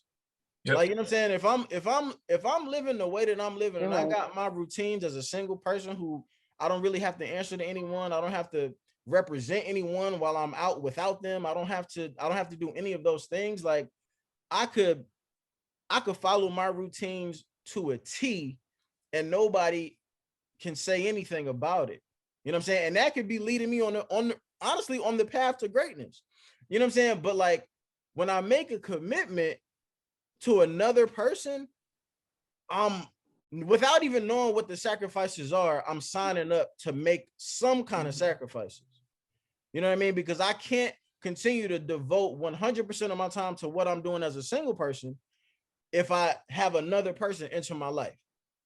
And the woman basically signs that, or is supposed to sign that same contract. So if I'm putting 100% of my time into podcasting, right, into this, as a single person, I could stay on here until fucking 3 a.m. We've done it before. Put a girlfriend in the mix or a wife in the mix. It's fucking Friday night. The summer about to come. You think she gonna be the wrong one for you? She gonna be cooped up in the fucking crib watching me on the goddamn thing every fucking, like, you know what I mean? Even if it's on my path to greatness. You get what I'm saying? If it's your path, if it's a problem, it's the wrong one for you. If you're on your path and you doing your thing is a problem, that's the wrong one for you. And that's the beauty of us being individuals. We get to choose, right? We get to pick who we spend our time with. You understand what I'm saying? And overall, like, it's one thing to have a standard. It's okay. Everyone got their standards. But if you on your purpose, if you doing something, I see if you was bullshitting playing 2K all Friday night long, and she's like, you know what I mean? But if you're doing something positive and you're doing something that's going to build your brand up, it should never be a problem. Let's go out on Tuesday then, because I'm working on Friday. If she can't understand that, agreed. If she can't understand that, then that's not the one for you. I'm gonna give y'all an example of distractions, right? I have a close friend of mine. He has 3 semesters left. No. Yeah, about 3 semesters left to graduate. Basically, year and a half. Okay. He got married. He got married. I ain't got no problem with that. Now, me and my best friend spoke about this week, and I'm like, yo, what's Sam doing? He only got 3. Actually, he only got 3 semesters left. Why he not gonna do what he gotta do? Come to find out, the reason he's not doing what he gotta do, his wife is pregnant. Now, wife is pregnant. He's talking, yo, I want to do this instead. And I'm like, why do you want to do this? Yo, I got a family now. I gotta worry about that. The likeliness of him finishing them 3 semesters is gone now. Sound like you only finished in 3 semesters. It sound like that. I mean, you got a baby on the way, especially like finished in 3 semesters, because whatever you gonna do, you gonna have something to fall back on. Like, you're absolutely right. You're absolutely right. But he don't see it like that. He sees it like, now, whatever I gotta do, I gotta worry about what's going on now. I got a baby coming out the belly. I got to worry about that now. And what comes with doing that now is I got to do some sacrifices. I got to do jobs I don't want to do, as opposed to thinking like, nigga, you finish these 3 semesters. Now, somebody need to tell him that's 18-year contract that he can't contract. He can't rip that up. Like that's 18 years. Okay. And it's crazy because I'm talking to my best friend about it, and we like, damn, bro. Like, and 3, what the hell is 3 semesters, bro? Like 3 semesters a year and a half. But now you gotta think about other stuff. And that's just to me a slight example I'm giving. Because now he's talking about being a mechanic, and I'm like, bro, what are you talking about right now? Like you understand what I'm saying? And I understand that because there's something, I'm a man. I gotta take care of what I have to take care of now. But I'm like, I never heard you talk about mechanic. Nothing's wrong with mechanic. Never heard you talk about that before. You understand what I'm saying? But that's to me another example of you being distorted off your path. You know what I mean? Like, and another thing I realized, one of the best things to ever happen to me was the worst thing to ever happen to me. And that was my divorce. Because a lot of things I started to realize, like, I noticed women may not be happy with your decisions, but I notice when I'm directly focusing on what I have to do, it's almost as if they're more attracted to you. Yep. Like you may not be happy that I can't see you all the time, but you ain't leaving. Like I've had mad, like when I was on my grind on certain things, yo, you make time for what you want, but you still here though. Like you understand what I'm saying? You are right. I make time for what I want. It's not that I don't want you. It's just that I understand what I'm doing right now is just as important. Like, cause it's you lose a lot of money chasing women. Man. But you'll never lose women chasing money. You understand what I'm saying? And that's one of the large. You got to stay on your grind, stay on your purpose, because the thing about this, dating costs money, taking care of a woman costs money, raising a family costs money. So it's all about timing, right? But if you're taking care of your purpose and you going ahead grinding and you chasing that bag, you're gonna have more options than you could think of. That's when you gotta really learn how to pick, who to pick, and when to pick them. Because again, it's all about timing, right? If you got somebody leading with their ass, you dating a twerker, you gotta really understand something. It's 50 other niggas looking at that same ass. You dating a twerker. Real right. You got a whole lot of motherfuckers looking at that same ass. Yeah. But then you got somebody who leading with their brain. It's like, all right, cool. But the thing is, a lot of women who lead with their brain, they come across as domineering. They come across as masculine. So you gotta find a balance. You gotta find a masculine woman who leads with her brain. And that's hard. That's hard to find. It's like looking for a needle in a haystack, right? So ultimately, so you gotta stay on your grind, stay on your purpose, but we gotta learn how to effectively date. Because women too, they ended up dealing with a lot of dudes, and then they ended up complaining about the dudes that they pick. But my thing is, you are who you pick. You can date whoever, but the one you choose, that's who you chose. That's a choice. Yeah. But the thing is, we gotta own our choices. I want to talk about that too. I was actually thinking about that before you said it, and then you said it. You just indirectly called me a fuck nigga. About nigga, we all knew that though about you already. Fuck you. but like picking the right fucking person. Like that, I've picked a couple of wrong bitches, right? And I'm scared out of my mind to do that shit again. I'm not gonna lie to you. I just want to know how y'all feel. Like, have you ever been in a situation where you are dating, I would say the right way, where you're dating different people, you're not necessarily having sex with different people, but you know, you're exploring your options as far as just trying to get to know different personalities, see how different people mesh with you, different conversations, just all of that. And then you end up thinking that you're making the right choice, and then you made the wrong one. Like, have y'all ever been in that situation? All the time. I was talking to the dudes, but all right, go ahead. How you? Wait, you asked a nigga to be your man before? Yes, and I always pick the wrong one every shit. time. So clearly I ain't shit. You a different nigga. That's crazy. But go ahead, though. I ain't shit. That's what I mean. That's what I mean by dating effectively, though. You understand what I'm saying? Because it's a reason why. Let's just think about corporate business, right, real quick. When you interview someone, you usually come in your best, your best dress attire. You speak in your best grammar, right? But then, even though you get the job, you're still in the 30-day probation period. It's like, damn, I did the best I could to get the job, but you're still watching. That's because usually in that period, that's when you understand who a person is, when they at their best, when they at their worst, how many times they're gonna call out or whatever the case is, right? But the thing is, you gotta know what to look for. Most people in relationships think about what they want. I want this, I want that. They're not paying attention to the shit that they should be paying attention to begin with. Because you're gonna see red flags. You're gonna see them.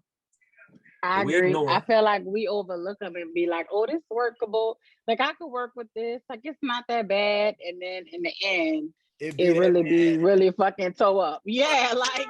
Oh, no. Not at 35. Listen, red flags is all over the place. And I be like, I ain't got time. Gotta go. I ain't got time. I gotta go. You only notice them when you're quiet.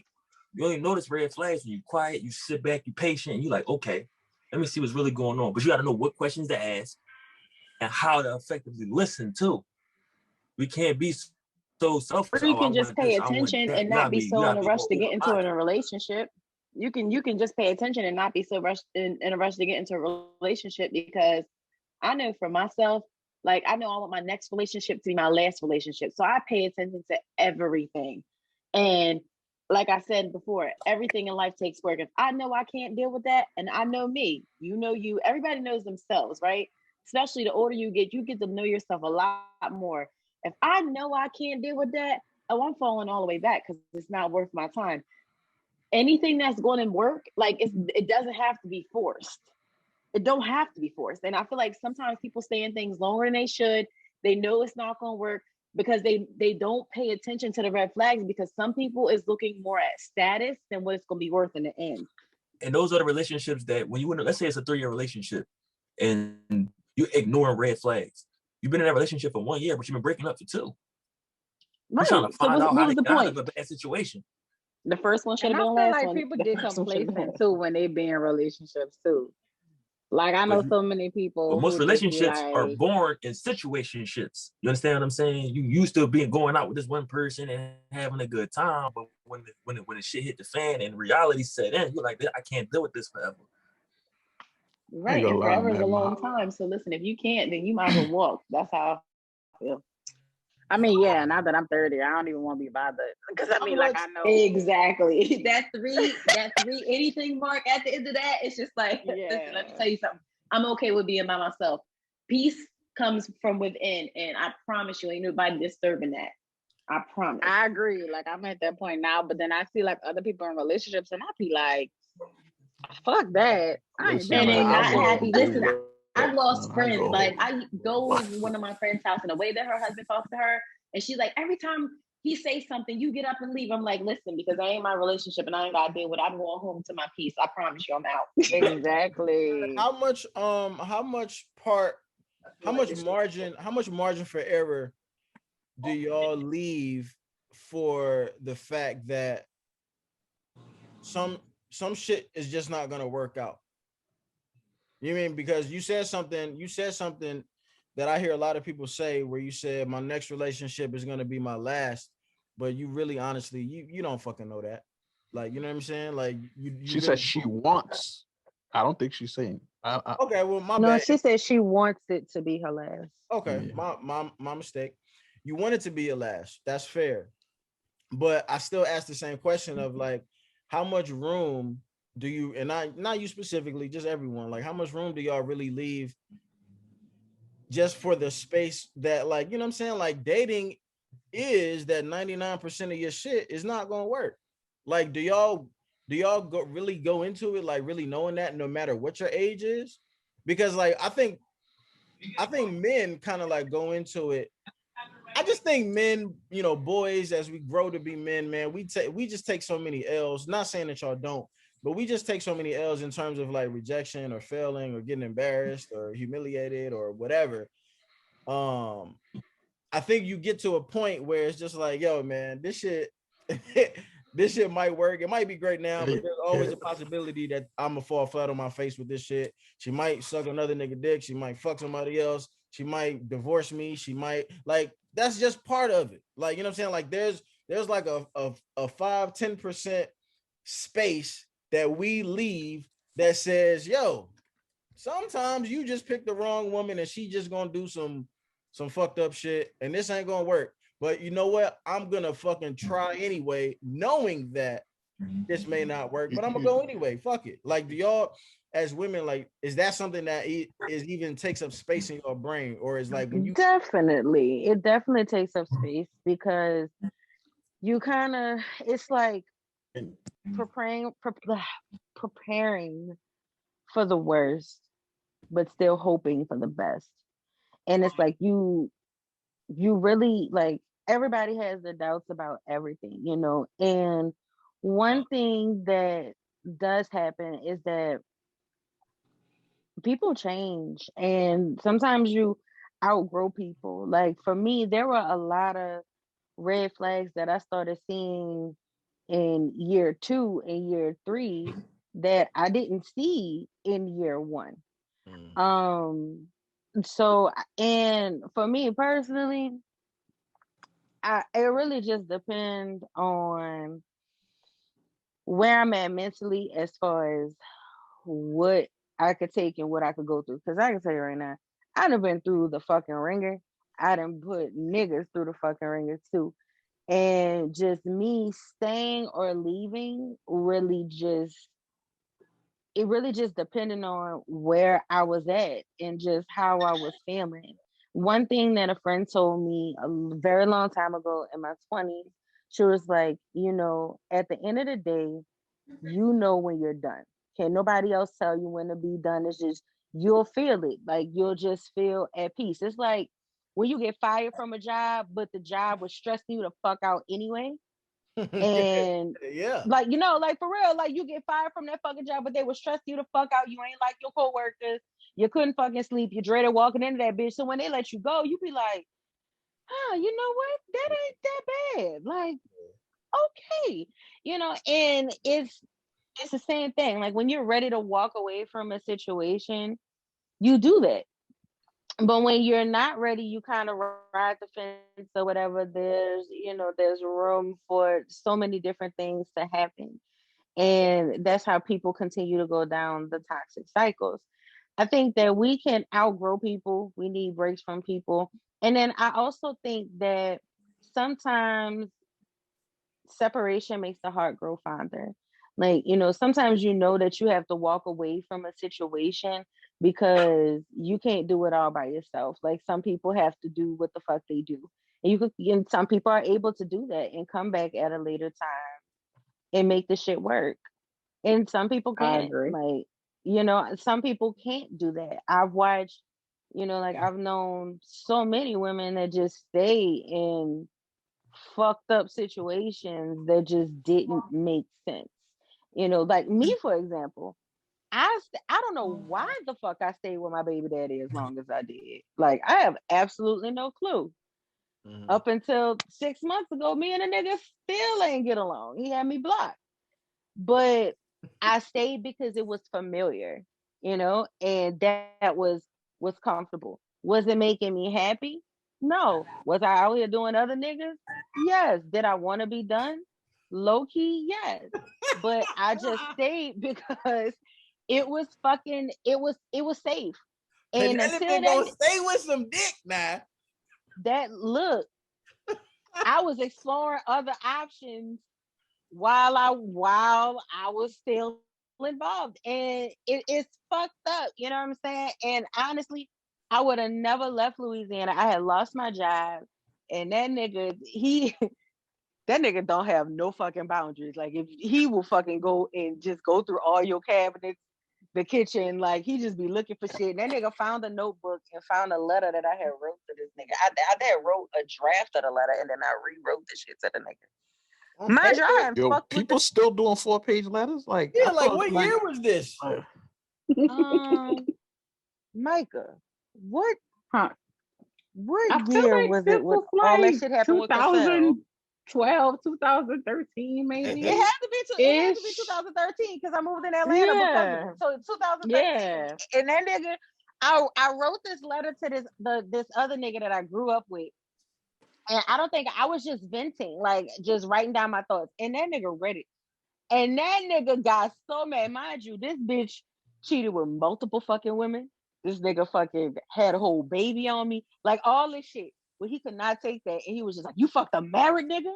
And I was like, you don't understand the whole thing. This nigga told me that he was separated. Like, it's really not that deep. And it was 3 months ago. And it was a whole big thing. And he left. And that forced me to leave, grow up, be involved with other people seriously, realize what the fuck I need to work on by myself, and also realize that he's not the person for me because I would try to go back and like feeling like this is what I wanted, but it wasn't. It was literally fucking familiar. I got a question for the women.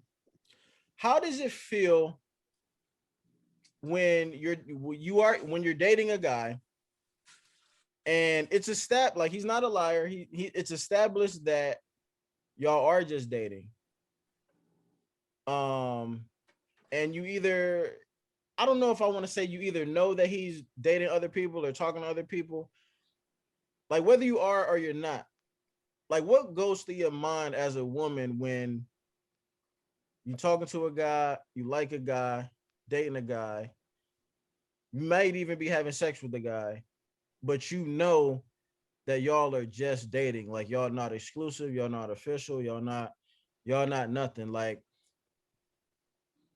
what does that make you feel like? Just like put me inside of the brain of a woman, like in that scenario. Remember when Keisha got shot by the Italians at the wedding? Nigga, what? On fucking New Jack What? City. Remember when What Keisha the got fuck is shot? you talking about, bro? Remember when Keisha got shot? I do, but how does that At the correlate? fucking what? Nigga, that's what it feel like. A whole bunch of bullets just going through you. Like, why this nigga Exactly, don't because want me? 9 times Why out this of nigga 10, playing with me? Why this nigga doing this exactly. shit? You like this nigga, so you like, why I gotta share him with all these other bitches? Like, why he can't just be for me? Like, you really be mad. Like, I know I do. I ain't gonna lie. I'm Dog, selfish as fuck, that should be so her. And then when he actually goes with the other bitch, like chooses the that's other that killer. hoe, that's the killer. that's literally when you fall to the ground like he should do. And then you show Ain't him your my body business, fam. Like But wait, if I'm like I'm wait, keeping this is a really really good conversation though, because this is a really good conversation, all right? Like, let me, what does Zell say? Let me quarterback this thing, Jake. So like, if he was honest though, right? He didn't lie. He was like, yo, it's established. We cool. I like you. We dating, but we not exclusive. We not official. Clearly, he didn't rape you. So if y'all did have sex, it was both of y'all's decision. The whole consent shit that we talked about last week or whatever day that was, y'all are both consenting adults. And you know everything's laid out on the table. Like, you know what the situation is. Why would you still feel like that? Why would you still feel? And that's why I asked the question before. Do you not have it in the back of your mind? Like, yo, like, this is part of dating. I might get them, I might not. So like, why are you mad at somebody? Why do you feel like you're sharing somebody? Why are you, if he's not out with you or he's out with somebody else, or even if he's not out with somebody else, but he's just not with you, why feel so much, I guess, anger or hurt or pain in that situation when you know what it is? And we get on here you can scroll social media every day. I talk about it, I yell about it, I rant about it, where women ask you to tell them the fucking truth. But then when you do, it's more of a problem than if you would lie to them. And then we wonder why niggas lie. For me, I respect. Go ahead. For me personally, I appreciate when a guy is honest that he's dating other people, because then I don't have to invest myself as much. I'll move the way I want to move. I'm sorry. Let me cut you off. I'm sorry. I'm not sorry. Like, that makes no sense to me. Yeah, bro. like, how does that make sense to you? Where it's like, oh shit, it's other people running this race. Fuck this race. Fuck the finish line. I don't mean it like that. Okay. I mean it like, when we together, but when we're not, I'm not sitting there like, oh my God, who's he with? I'm dating other people. Usually if I'm into a guy and he doesn't tell me that, and I think we're dating exclusively, I'm not dating anyone else. I'm not looking at no other dudes. But that's on you though. And then come to find out, he's been dating, and I've been and putting all of myself into this one person. So if he's honest with me and saying like we're dating, like I'm dating other people, I know that I don't need to put all of my eggs in that one basket. I can go and date other people. Why? You know what I'm saying? I won't feel that attached to him to just only deal with him. And when we're together, we're together. I'm not even asking about who else he dating. I'm not even trying to compete with the other females. And then we're not.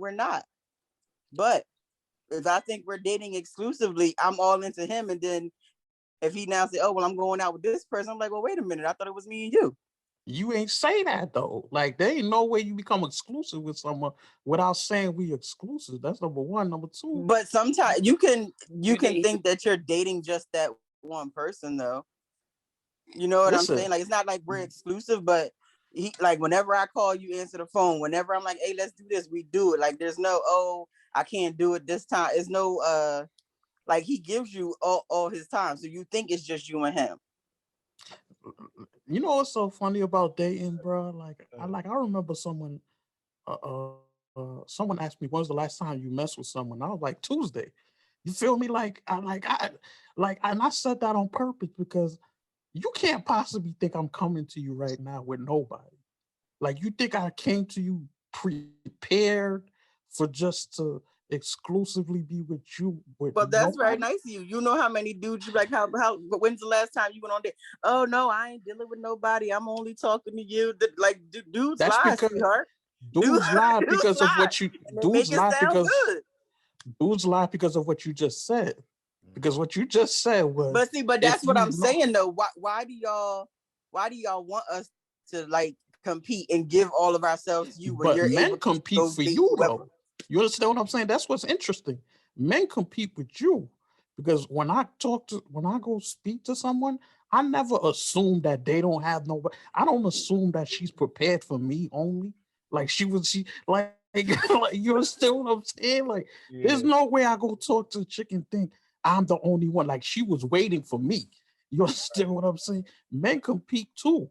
We go out there, and how many times has a chick say I got a boyfriend and he like, yo, your boyfriend don't allow you to have friends.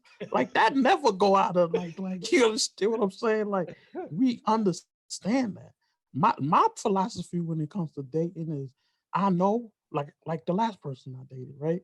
Like she asked me like, yo, you dating anyone? And I was like, yeah. And I don't know why I asked her because I never ask women this question. Like I feel like I don't like asking questions I don't want to know the answer to. But since she asked me, I asked her and she said, yeah, I didn't care. Because at the end of the day, we apple picking right now, bro. You know what I mean? Like we here.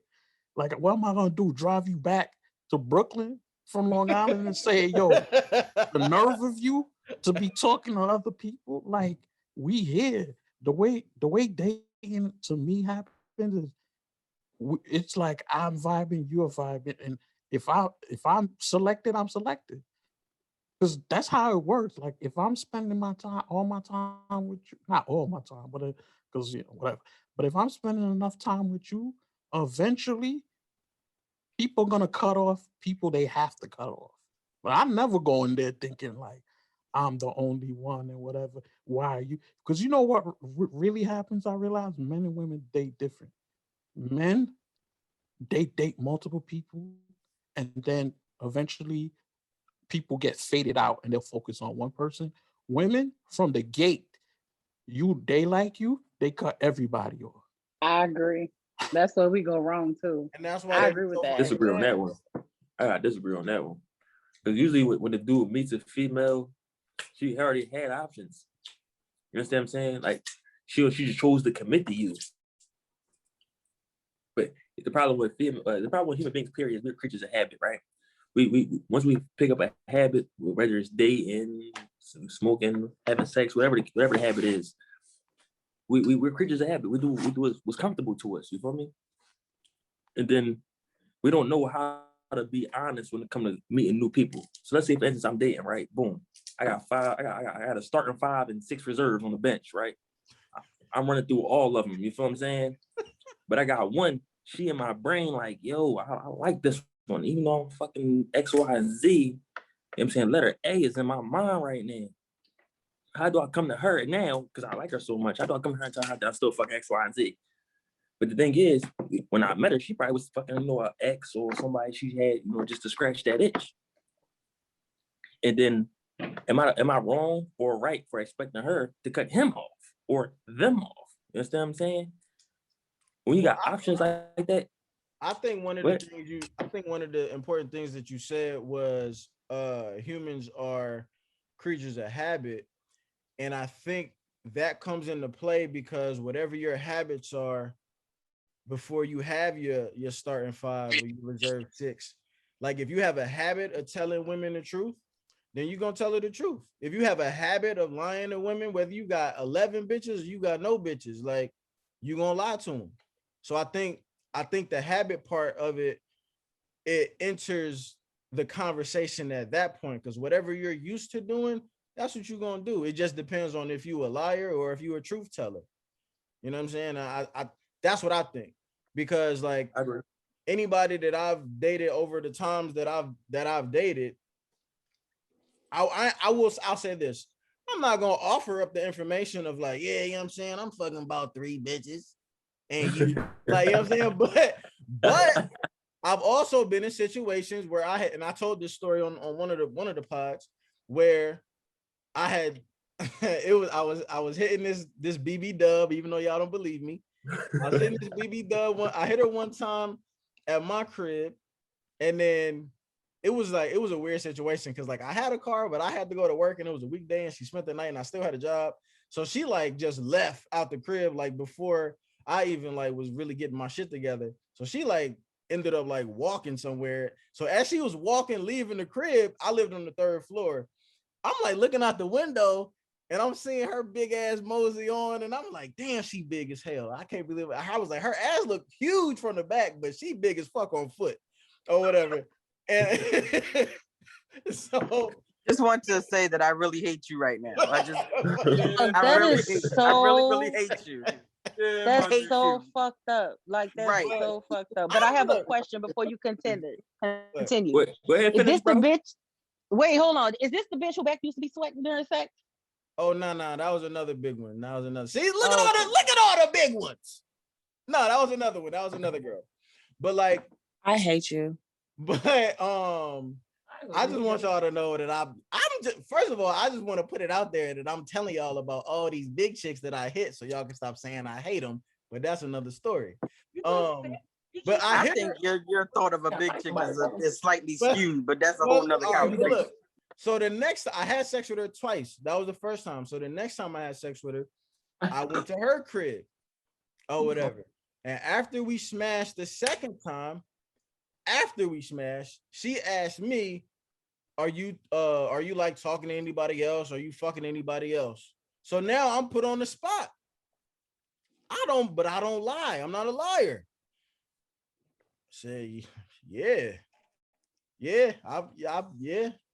I fucked last week. I fucked the girl last week who wasn't you. Like, you know what I mean? And she got mad. She called my dick community dick.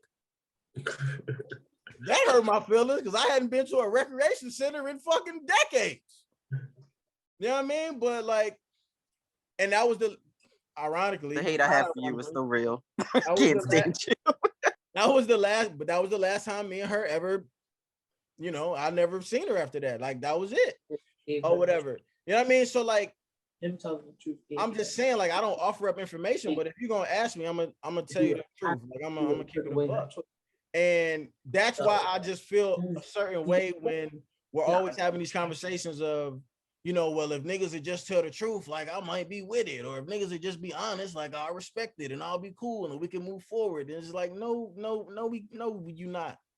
But like, that's not fair. You're speaking in absolutes, and we always talk about this. You always do this thing where you speak in absolutes.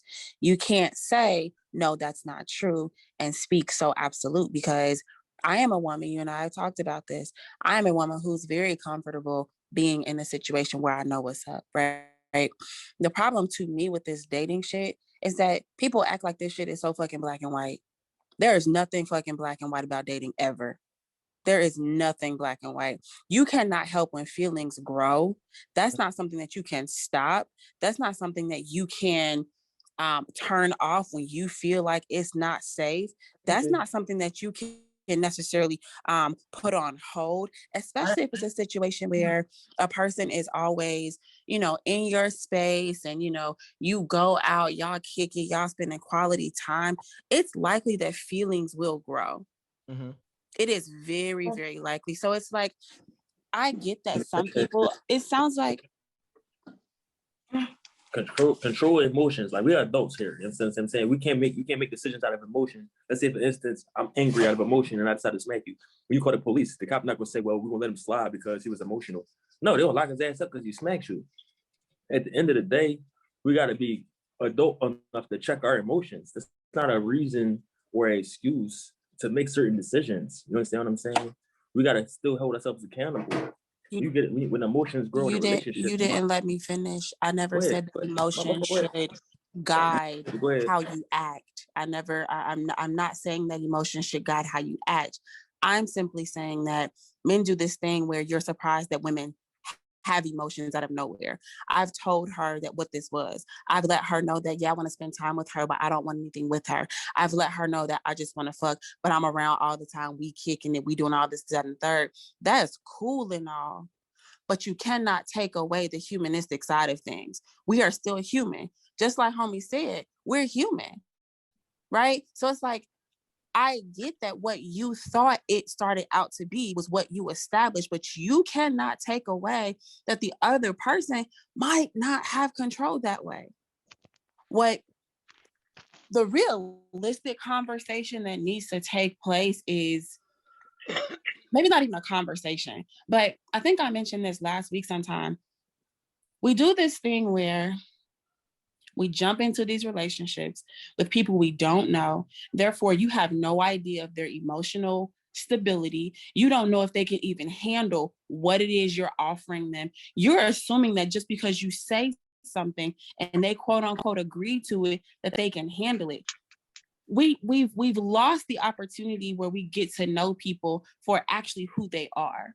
People say all types of shit. You don't know these people. So we skyrocket past the part of getting to know a person, getting to actually see how their emotions develop. And then when they go off the hinges because they're fucking in love with you, you acting surprised. You never knew this dumb bitch. You never knew that she was weak emotionally. You never knew that she couldn't handle what it is you were offering to her. But because she quote unquote agreed to it, we all know that that shit is not really, that's not reality generally. Let me honestly, for real, she could have. I mean, at the beginning, she could have been like, yeah, that's cool. I'm down with that. But like you said, the more time you spend with each other, the more you get to know each other, feelings start evolving. Feelings start coming because into play. listen, I agree, and I've had men be like that. Like, I'm not looking for agree to this anymore. Both So parties that's are what like conversation that. needs It to be just had. depends. It just depends on who you are. I'm a person where I am kind of in that situation now. We're having sex and like I'm cool with that. But like what we're not gonna do is kick it. Like we're not about to be spending a whole bunch of time kicking it and chilling. I don't want to get to know you on that level. Like we gonna have sex when it's time to have sex, then you gotta go. No, we can't spend no quality time. We can't be best friends. We can't kick it, go to the movies, talk shit. You know what I'm saying? Be cool, laughing and shit, drinking, spilling, emotional trauma and shit. Now we're tapping into a different level of shit. Now it's no longer just sex. Now it's no longer just we fucking. Now you've tapped into my emotions because that's where you've decided to go. I must interject for 1 second. Because a lot was said just there. I want to try to remember all my thoughts. I want to start at the feelings versus like the conversation. The feelings brewing, the feelings building up, the feelings growing after the conversation has been had, after the agreement has been made. See, and I'm not saying that feelings don't fester. I'm not saying that feelings don't form. What I am saying is where the disconnect usually happens is when the feelings form, another conversation is never had. You know what I'm saying? So one person is going off of the conversation and going off of the agreement and going off of what you told me to my face. But then the other person is going off of the feelings that are formulating inside of their body, inside of their mind. But then they keep their fucking mouth shut. But then the person who has the feelings and the person who has all of these things festering, who keeps their fucking mouth shut, they don't turn their fucking brain off. And now the good feelings are turning into bad feelings and resentful feelings because the other person is still going based off of the conversation and the agreement that we both made as grown fucking people. And then now we have the conversation of, oh, well, now, and correct me if I'm wrong, let me ask you a question. Because in your scenario that you said that you're in now, Freck, you said you just fucking a dude, but you don't want to really get into, you don't want to tap it, you don't want to go a layer deeper, as my man Trav would say. You don't want to go a layer deeper. My question is, you don't want to go a layer deeper because you don't want to go a layer deeper, or do you not want to go a layer deeper because you formulated the feelings already and you want to nip it in the bud? So now you actually want to pull in the rein, like you want to like pull it in. You know what I'm saying? Because it's gotten too far. Because if that's the case, and I'm gonna assume if that's the case, like that's on you. That's not the case. Okay. So no. We've been fucking for a while, but I know myself. My number one love language is quality time. I know me.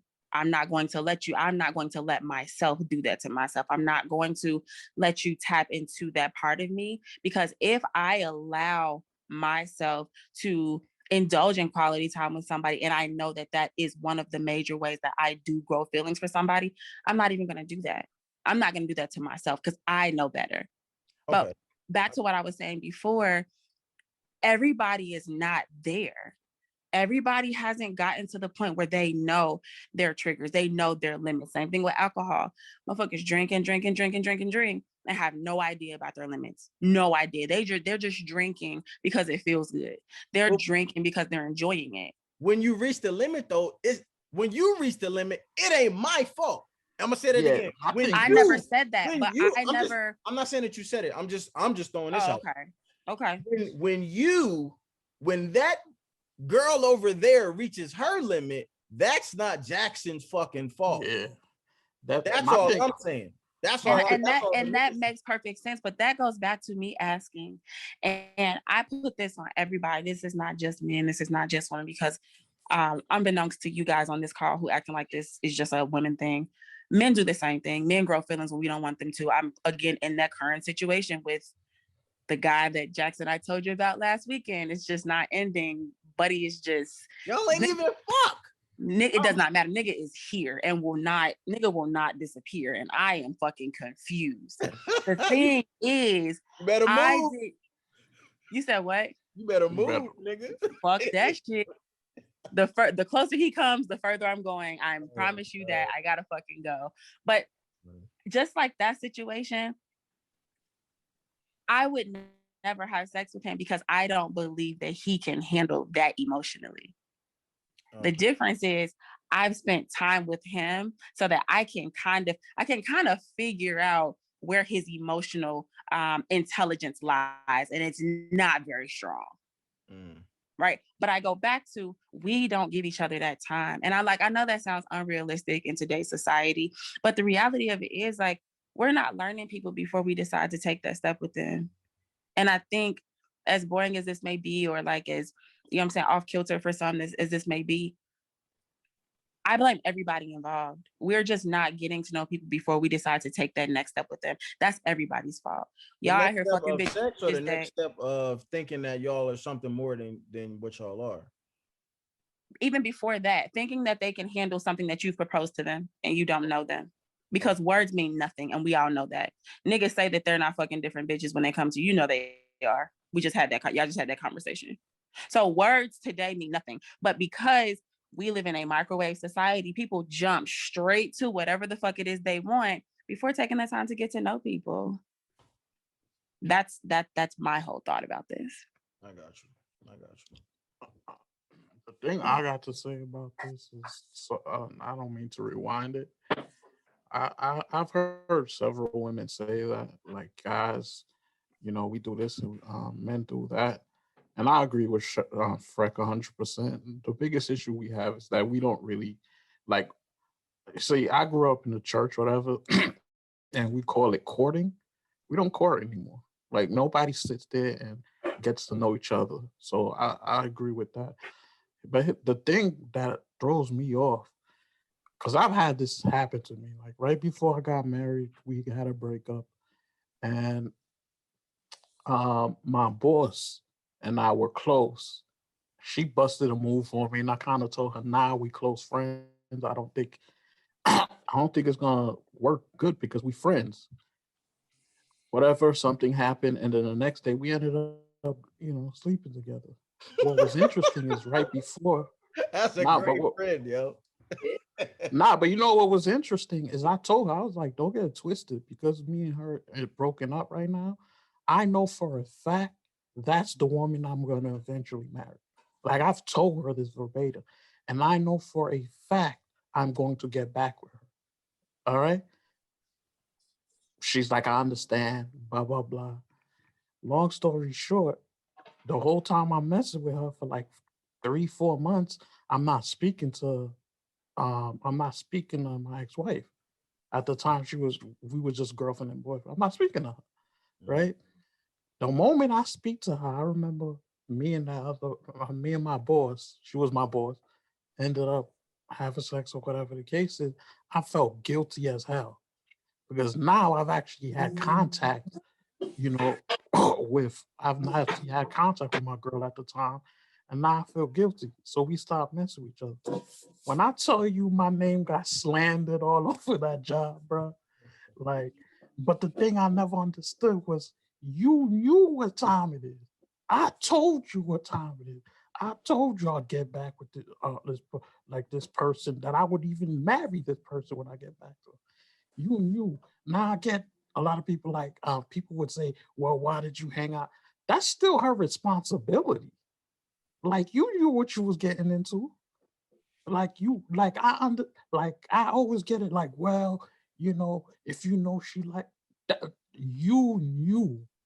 Now, if your feelings changed during that time, that's on you. You see, when I hear, I don't know if Freck's still here.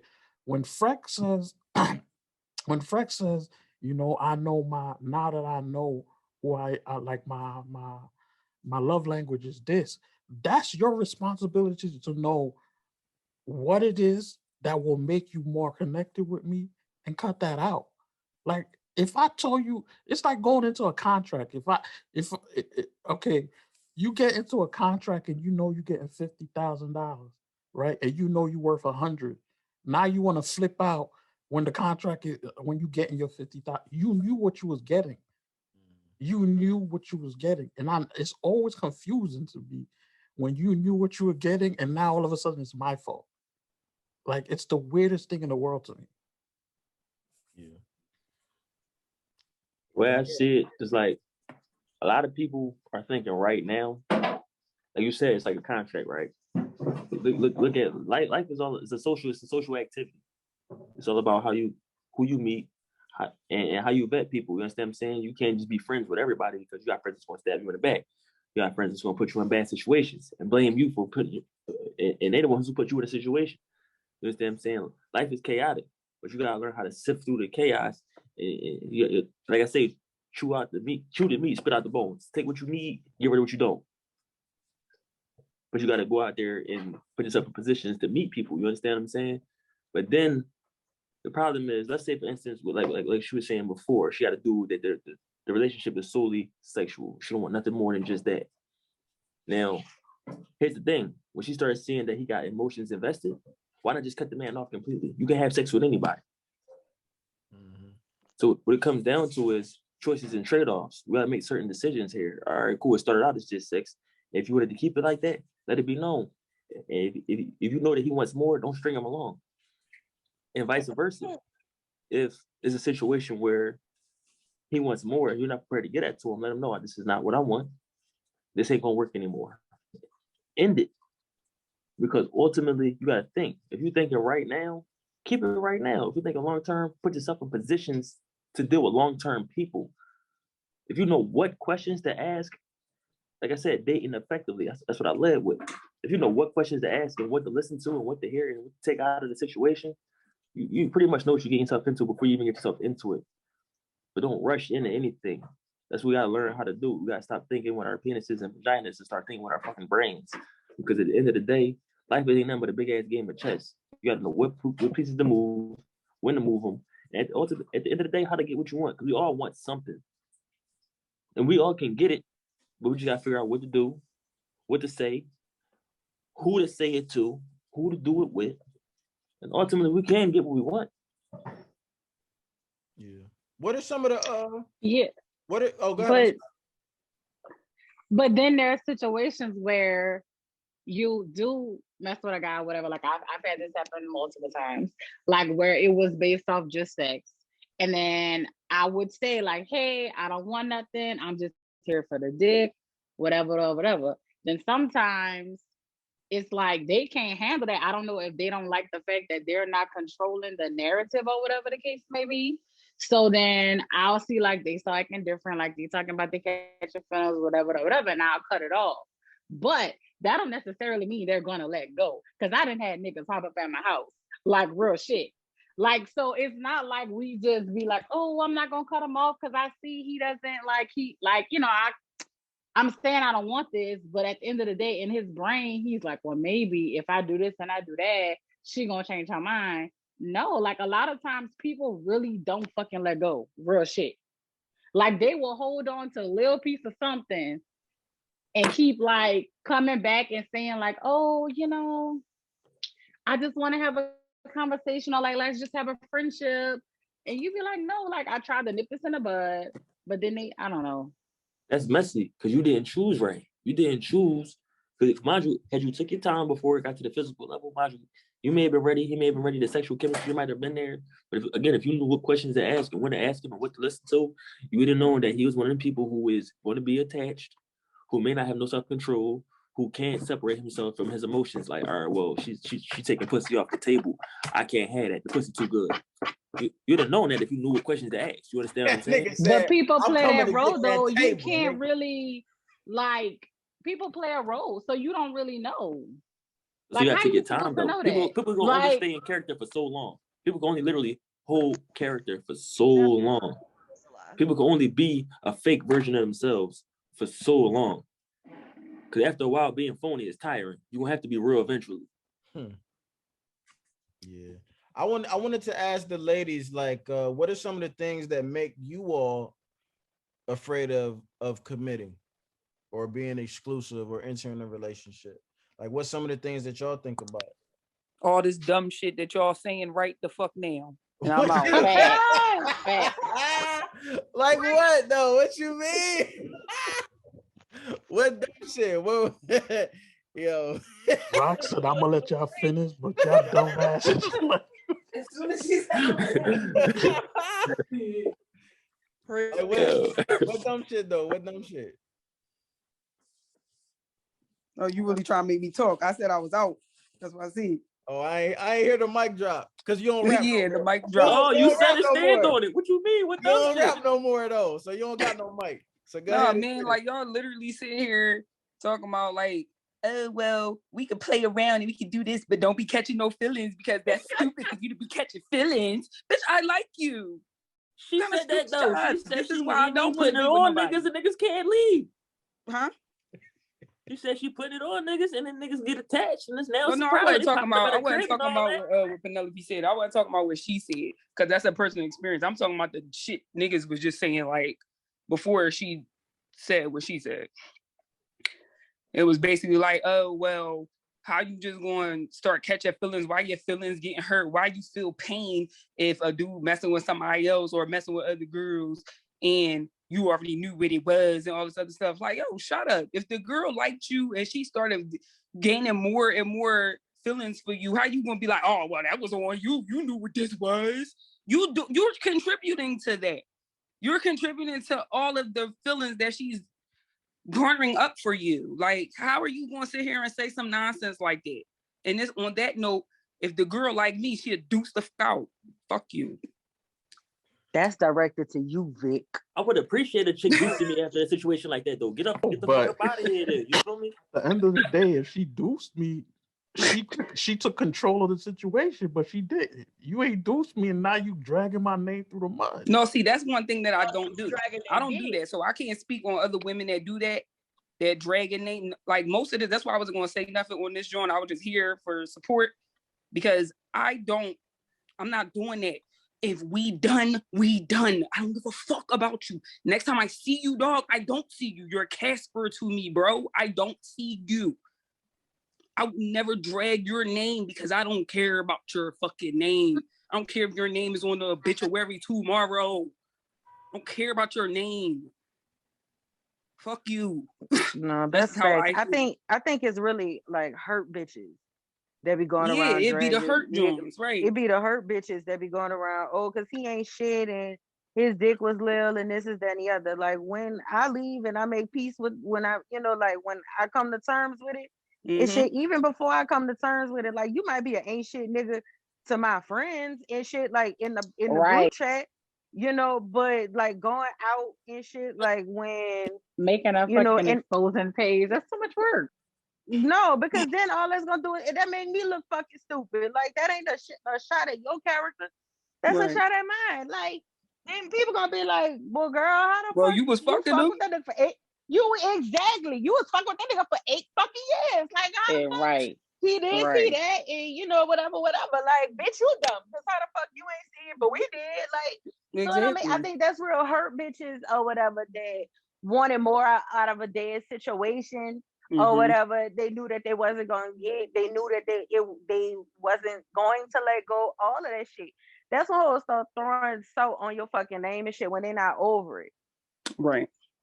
The one thing I know everybody on here is scared of rock and shit, but I want to rebut real fast because the one thing that you was killing shit until I think Penelope kind of probably helped back you into a little bit of a corner because you were talking about how it's because you've the other person has helped you gain such feelings.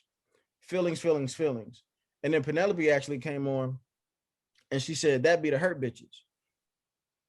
You can only be hurt if you've gained feelings. So I also said what you not want to let go. Rock said, I'm not going to insult your name down because bitch, I'm over you. I said when you have feelings, but when you don't separate yourself from them feelings, you start doing dumb shit. When you don't accept what it is, you start doing dumb shit. Okay. And that's how your fucking feelings get hurt. It's still a process though, because and it also depends on your character too. Cause like you can have feelings and not really accept it, but you deal with that shit on your own. You don't gotta do all that extra like crazy shit. Like that's too much. But that's why we gotta start dating with an end goal. We gotta begin with an end. You understand what I'm saying? When we dating, you gotta put it on the table. Do you want marriage or do you just want to fuck? And then we gotta understand something. We gotta date with a purpose too. So if it's understood that you want to date with marriage in your mind, you gotta understand what you're going to take, what you're going to deal with, what you're going to put up with, what you're not going to put up with, and if something and what compromises you prepared to make for the rest of the lifetime. And you gotta put a time on it too. Like, all right, I'm not gonna be dating you for 3, 4, 5 years, and I'm not getting married because now I'm not getting pregnant by you. And if I do, I'm not keeping the kid. Like, you gotta have a standard. You understand what I'm saying? Because I hear that. Not to cut you off, but sometimes you do that. You go into a situation and you do all of that. You lay down the law. But sometimes shit goes left. Sometimes you cannot control what the fuck happens. Real shit. Like you can't. I mean, like you listen. really will go in and be like, hey, I'm just trying to fuck you, whatever the case may be. And then other situations, you're like, okay, look, I'm here to date you. I'm trying to marry you. This is what I want. This is what but sometimes that shit really fucking goes left field. That's because the out of standard never set nowhere. though. You can't just be dating one dude like I want to fuck and then put a marriage on the next dude. But it's not cool now because if it's easy, like I ain't gonna say easy, but if the standard it can be just sex, you just can't be like, all right, well, I was just fucking him, but I want to marry you. Because that's when honesty come into play at. You understand what I'm saying? You can't set the price higher than what the last man had. If you are a marriage minded person, you gotta date marriage minded. And if things go wrong while you dating marriage minded, then eventually you will find your dude for long term. But if you dating, all right, well, cool, I'm gonna fuck this nigga right here, but I want to marry this nigga right here. The dude doesn't want to marry you, gonna be like, damn, if it was easy for him, why come I gotta marry you then? And that's how I men feel like think. that's small-minded thinking though, because if I'm dating or whatever, like you could you're supposed to date in multiples, right? So you're supposed to figure out like who works out this and that and that. And as you're dating for multiples, I think someone said earlier that some people gonna fall off. That you could date 5 motherfuckers, all right, and you may be fucking 2 of them, but you realize that one of them they really not hitting on nothing or whatever, and the other one is kind of applying pressure, and that's what you figure that you want to do, and you know what you want, so then you decide to move forward with the nigga that's applying pressure instead of the nigga that you was just fucking and shit. But we dating in Why multiples. does We're it? not supposed to be fucking in multiples. That's the problem right there. You understand? When you dating, they don't mean necessarily you got pussy on the table. Again, that's quality time. That's how you find out what somebody's character is. Is being put in different situations. Let's say, for instance, y'all go out. You know what I'm saying? Mind you, this dude you just fucking. Let's say, mind you just fucking this nigga, right? Let me paint the picture real quick. If we just fucking, why are we going out? Oh, check it out though. I'm just paint the picture right here. Y'all just fucking. We gonna have that conversation. All right. But that's why I'm trying to paint the picture. Y'all just fucking boom, whatever the case is. Y'all in a situation where somebody is literally threatening your life. Is the dude you just fucking supposed to protect you in that situation?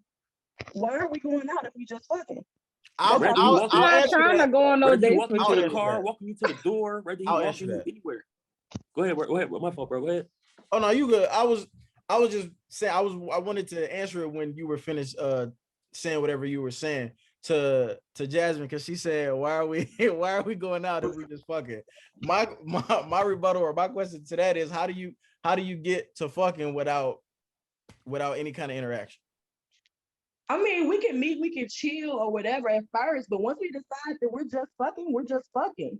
So y'all did do some sort of something though, in order to get to the fucking. I'm saying, well, I can meet you out, have a drink with my friend or something like that. We get to talking or whatever. We might talk on the phone. We might meet up sometime and then we make an agreement. But I'm saying from then on, once we make an agreement to be fucking and it's nothing else, and you tell me what you want and I tell you what I want, we're both not looking for a relationship. At that point, I'm not going to do relationship things with you. So, all right, cool. So let's say you pull up to his crib, y'all just fuck or whatever the case is. He walking you to the door, and somebody run up on you on the way to the car. Is he supposed to protect you because you're not his girl? That's chivalry. I would expect him to do that. That was a random stranger. But y'all just fucking though. No, the thing but is, if he a man, he's not gonna let nobody take my ass. See, now the man gotta be the man now. Now the man gotta be the man now. He always had to be a man. What you talking about? And the reason why I made that point, I'm glad y'all acting like that, because the reason why I made that point is this: a man dating with a purpose, he like that from the beginning. He ain't gonna have to be forced to be put in that situation. He dating with a purpose. He like, that's my. Eventually, this is gonna be. Eventually, this is my girl. From the beginning. What are you talking about? What I'm talking about is eventually this is my girl. This is my wife. I'm gonna protect her regardless. I'm not gonna protect some chick. Excuse me. Fucking, you put yourself in that position. You were just fucking, right? He gonna protect his pussy if he a man. Point blank. Period. If we fucking or not. I could get more pussy. Okay, that's what trash ass nigga. I'm sorry. If I'm just walking down the street with you and you a man and that happens, you should be protected, whether we fucking or not. Like that makes no sense. Exactly. That's masculine the energy. same It's a shit woman as, like, that thinks just with a your nigga pussy saying though. I'm just here to get some dick and leave. So my thing is that's taking respect away from him, because mind you, if you just here to get some dick and leave, why I gotta go to the extra mile to protect my pussy when I can get pussy from anywhere? But if he's okay with me, so you only protect us if you getting pussy? Wait. Hold on, guys. One at a time, please. I'm gonna protect my pussy if it's the same pussy I'm going home to every night. No. I'm not protecting no pussy that's gonna end up calling another nigga that when she leave my crib. I'm not protecting that pussy. Don't fuck them over. Wow, that's crazy. Let's call a spade a spade. We gotta hold each other accountable. My thing is this. So you don't protect the women. You don't protect the women in your life at all unless they give you. No, the women in my life is protected. They safe. I'm gonna tell you right now. My sister on the panel, so and anybody as a walked up on her, I'm man, shooting and you're somebody. fucking somebody or whatever the case, or y'all just friends or whatever, and somebody is trying to do something to her, you not gonna protect her? Like you gonna let somebody rob her? If we friends and we're not her? fucking, then sure, I'm gonna protect that's her. Gonna be so. Even if you just fucking her as a man, you gonna go home and let that be on your conscience? Like make that make sense? If we're friends, right? If we have an understanding, if I respect you as a woman and how you carry yourself, I won't let nothing happen to you. That's point blank and period. So just because we have a if you don't respect her as a woman, let him finish. Let him finish before y'all rebut. Like, just let him finish his thought. If I respect how you carrying yourself, I'm gonna protect you whether I'm fucking you or not. That's whether it's a friendship, we're just not having sex, or I respect you. But if I feel like though you playing me, I'm gonna fuck you to prove a point. Ain't got nothing to do with me protecting no pussy. I'm gonna get what I want, and you go about your business. Whatever happened to you when you leave my crib happened to you. And I think, and you can correct me if I'm wrong, I think he's saying that in response to, if I'm just getting some dick from you, I don't want nothing else from you. I'm just treating you like dick. I'm getting the dick and I'm bouncing. I think that's his response, because it's like, if you're just treating me like dick and that's it, then I'm going to treat you like pussy and that's it. You can correct me if I'm wrong, but I think that's what I'm saying. That's exactly what I'm saying. Hey, can I piggyback that? Because I think that the analogy was right. I think it was the wrong scenario. I think if you would have said, maybe if I walk you out to my door to your car and a better looking woman walks down the street and I stop what I'm doing to go speak to her because of her choice, my choices possibly with her making a long lasting relationship, how would that make you feel? Because what he's saying ain't too far fetched. I mean, the scenario was outrageous because, yeah, if a woman's getting attacked, regardless, we just fucked and you just walked out my door, I gotta try to do something. But let's just put it in perspective. If I'm walking you to the car, the parking lot, and the new neighbor walks up and the new neighbor look bad, Maybe I know she's single. I watched her move in by herself. What if I approach her and leave you there hanging dry? I ain't gonna say no buys, no open the doors, no nothing. I just walk straight over to her. How does that make you feel? Because what y'all saying makes sense about not putting your emotions with the contract with the morals or but let's just say women don't really like, that's a very hard disconnect. I don't know the women in here, so I can't discredit y'all for having that ability, but that is a very hard disconnect. I'm a cool guy and I do cool shit when we're out having a good time, and you might have seen me doing cool shit. You're gonna want to eventually do some of that cool shit with me. You're just not gonna want me to come over, beat it down, and go home. Eventually you're gonna want to call me and talk to me and see what's going on, how my day was. As a matter of fact, I might want to see how your day was, even if we're just fucking, because that's the type of relationship that's in between that. I've never met a woman that I got her number, we talked on the phone, and she was like, I just want to fuck. That would always be something I would have to draw out, and not draw it out by asking, just start fucking with her. Next thing you know, now we just fucking. And then when it gets awkward, like y'all saying, then it gets into well, you're the bad person because you never, I want more, you want more. Like, that's when the disconnect comes. I think it's a communication thing, but I don't really know many women, and I don't know y'all women in this room, but as a man, I have never met, and I've had my experiences, never met a woman that said, hey, no, I'm cool with just fucking you, with nothing Ultimately, else. I see what you're saying. Ultimately, my point was this, right? It's cool to just have sex, right? But when do we start having accountability in our gender roles? I'm saying it's a man's job to quote unquote protect, right? But then when we want a woman to nurture or talk to or listen, and then when it gets beyond what she wants, now it's a problem. But my thing is, well, now that, like, for instance, if I gotta protect you as a man, whether you my girl or not, and we just fucking, when do I get what I want off a default? What is It's it a that you default. want? That's a good question. Naturally, a man, like you said before, like sometimes a dude can just want more than just sex. Maybe he just want to spend a little time, a little conversation. Maybe he just want to maybe he want the feminine energy of a woman around him. But that's too much because it's not just fucking. But maybe it's just too much for a man to protect you because y'all not just fucking. What I'm saying is that's when gender roles play a point in the discussion. If your safety is at risk, now he got to be a man to protect. But let's just say this man is emotionally unstable. He want the girl that he fucking to be there for him. Now it's okay for you not to care? No, I think a lot of you men want your cake and then you want to have it too. It doesn't work like Women that. too. I just think it's a lack of You communication. wanna fuck, but then you want to have some of the benefits of being in a relationship. It doesn't. And women just want to fuck and have the benefits of a man protect them. I really love to hear this gender role switch, because it is a huge one, because that seems like something that a woman would want. And you're right, in most cases, some men do still want a little bit more when they step into those realms. But like I told, I've never seen a woman say, hey, no, I just want sex. Leave all that other shit for them other bitches. Just give me the dick. I've never heard that. That's ever. Definitely me. I don't know where you live at, but it exists. I'm right here. I don't know where you live at, but it definitely exists. I most definitely said that y'all might be the I'm y'all gonna might say be the other, but I'm gonna say what I say. I'm gonna say what I say every time we had this conversation. If y'all know these women, I don't even want them in my DM. If y'all know these women, send them to Chris G DM. If y'all know them. No, I'm not. Every time I say it, y'all think that I'm Chris, playing. I'm Chris not. G is engaged. I'm sorry. Okay, so send them to me. All right. I don't want. Yeah, you can send them to Jax. Pass that ball, Big G. If y'all, because y'all are, every time we have this conversation, you guys are so adamant about knowing women who are with the shits like that. Send them to me. I'm not gonna fuck them. I just want to see if they really down for real. Because I'm kind of with him. I'm kind of with him in terms of, like, I've never had a conversation really go like that either. Okay.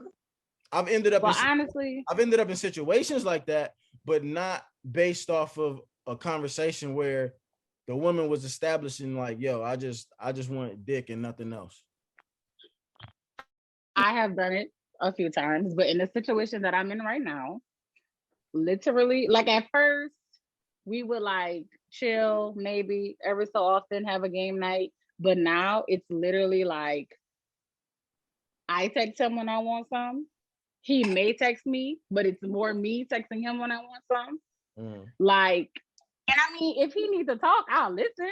I ain't tripping because, like, you know, he cool. But that's what it is, and that's that. I don't feel nothing. I don't want to be with him. Like, it is what it is. Like, he do what he do when he not over here, and I do what the fuck I do. Like, it is. But you didn't. To me, like the significant time frame is from when y'all first met to when y'all first had sex, though. Because you said you feel I fucked him on the first night, Jack. But you said you had a game night. Sorry. Hey, Mika, I appreciate your honesty. It's Micah. Because you're the first person. Micah, Micah, yeah. I'm sorry.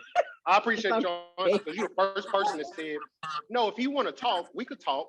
And that's fair, but that's how emotions get matched in too, right?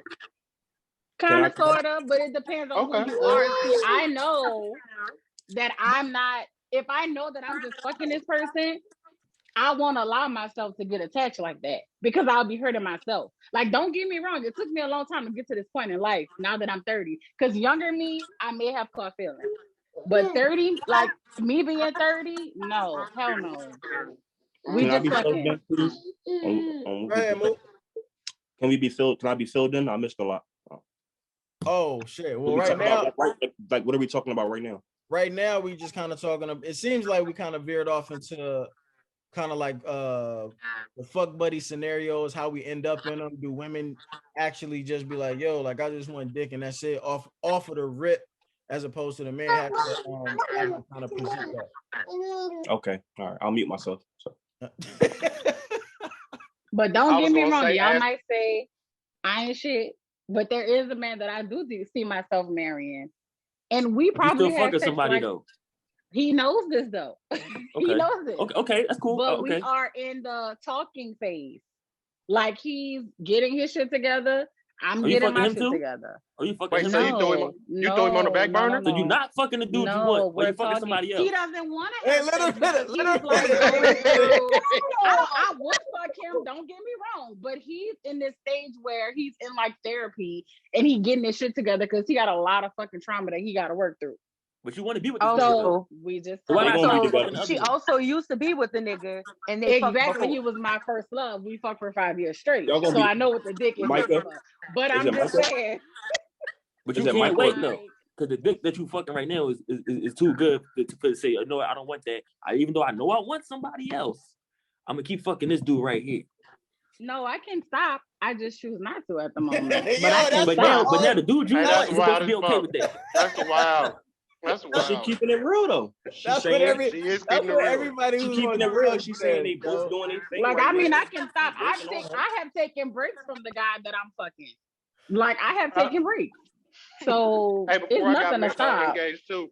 I used to take breaks on fucking the chicks I was fucking too. Before I got engaged. I had to throw that before I got engaged. Bro, don't incriminate yourself out here. Right. Not at all. Before I got engaged. I mean, way before then, but what she said makes sense. I mean, you got somebody that's been on the hook for a while, and then you got somebody that you looking at with the potential. But what my man's is saying is right. Well, if he got the potential, you should be cutting off all these other niggas, like in the meantime now to set him up for later.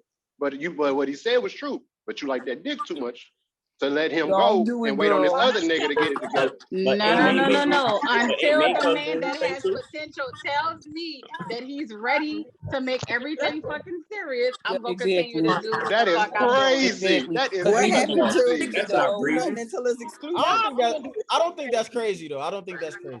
Yeah, because he doing his thing and she doing her thing, and they got a mutual understanding. Yeah, because I getting himself together and she getting herself together, so ain't nothing wrong with that. Yeah, I don't. Let me, and I'm one of the biggest proponents of when women get upset at guys for when everybody involved knows that they're single.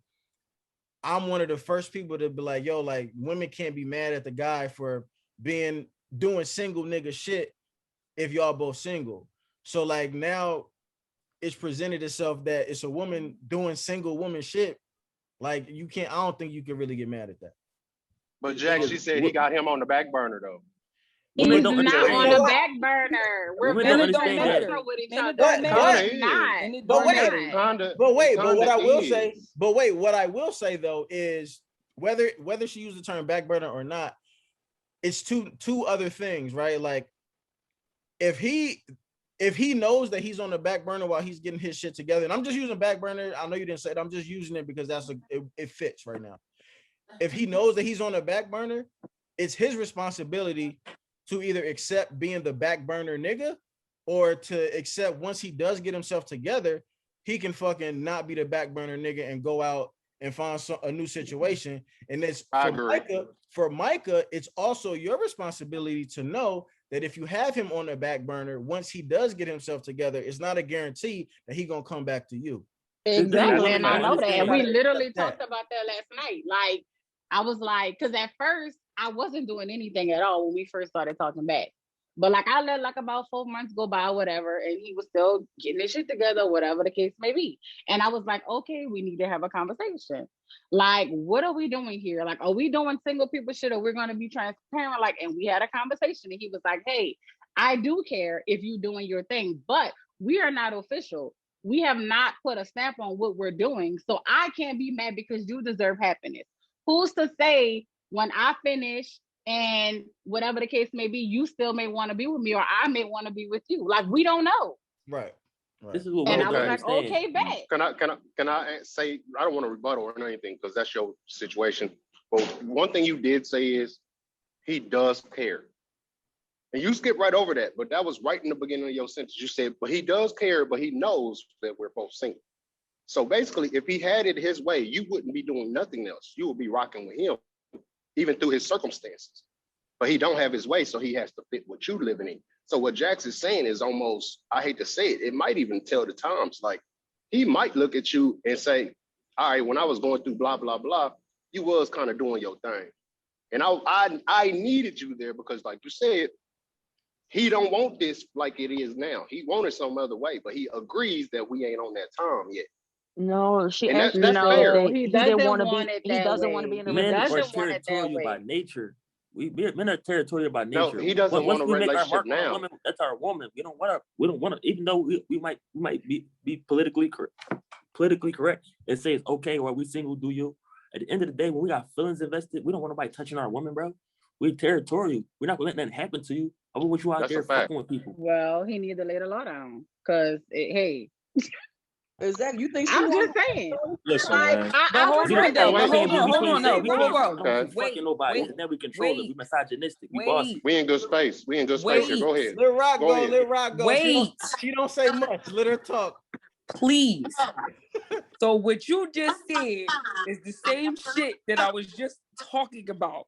So y'all can have feelings invested in, I'm gonna be protecting this and da-da-da-da-da. But if we do it, y'all niggas, y'all is crazy and you caught feelings and you shouldn't have been catching no feelings. But y'all can catch some feelings and be territorial by nature because y'all got penises. That's what you just said.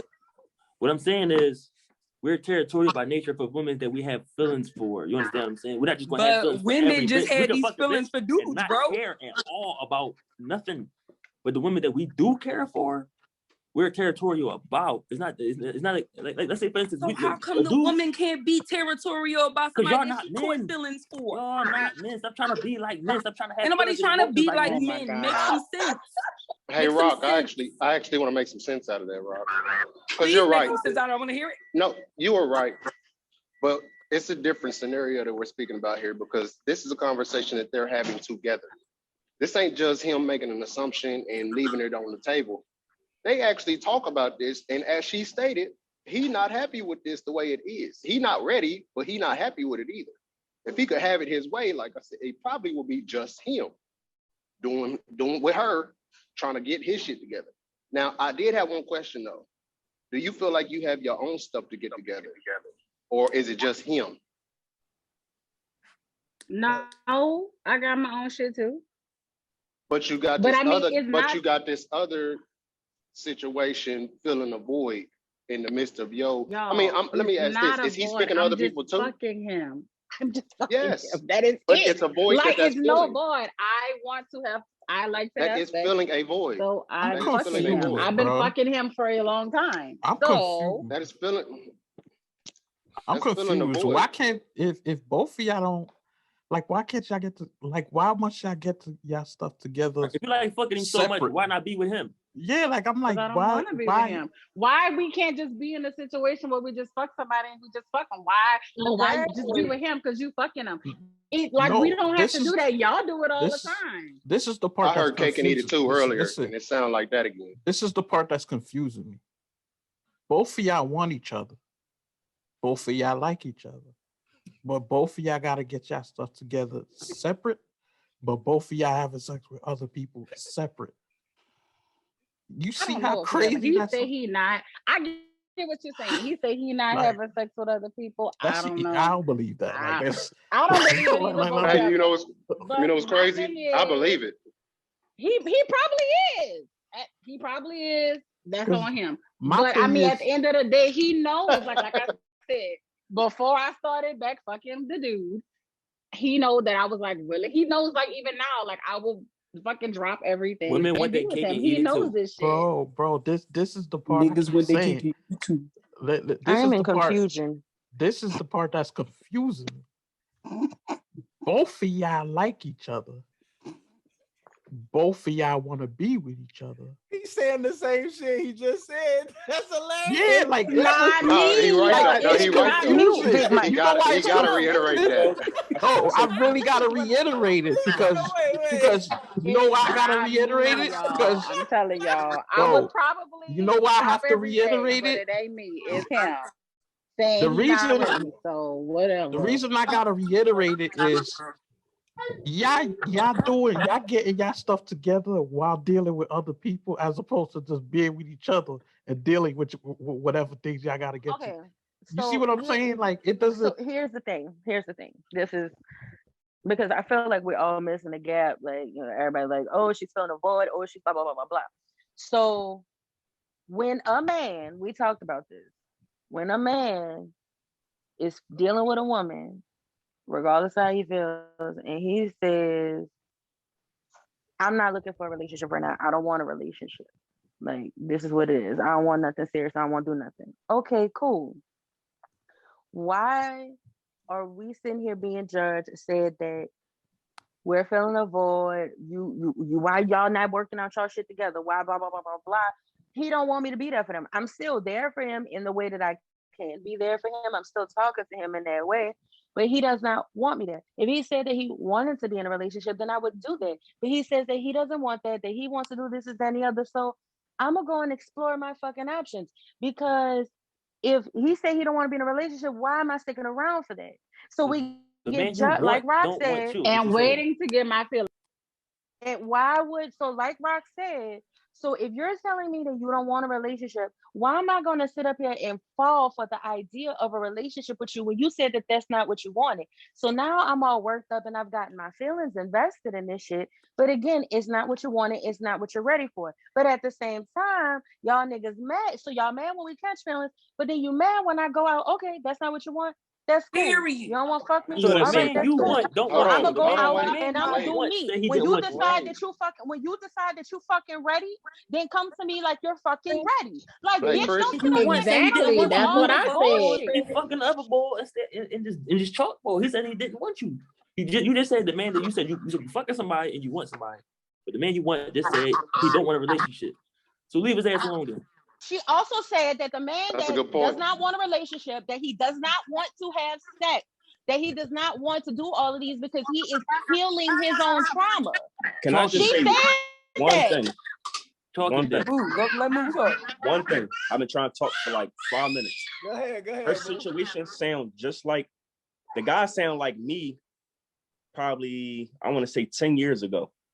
My ex I was dealing with, like she was like my high school sweetheart. I was with her since I was 14, and we was on and off until I was like 24. No matter what other relationship I was in, I was still messing with her.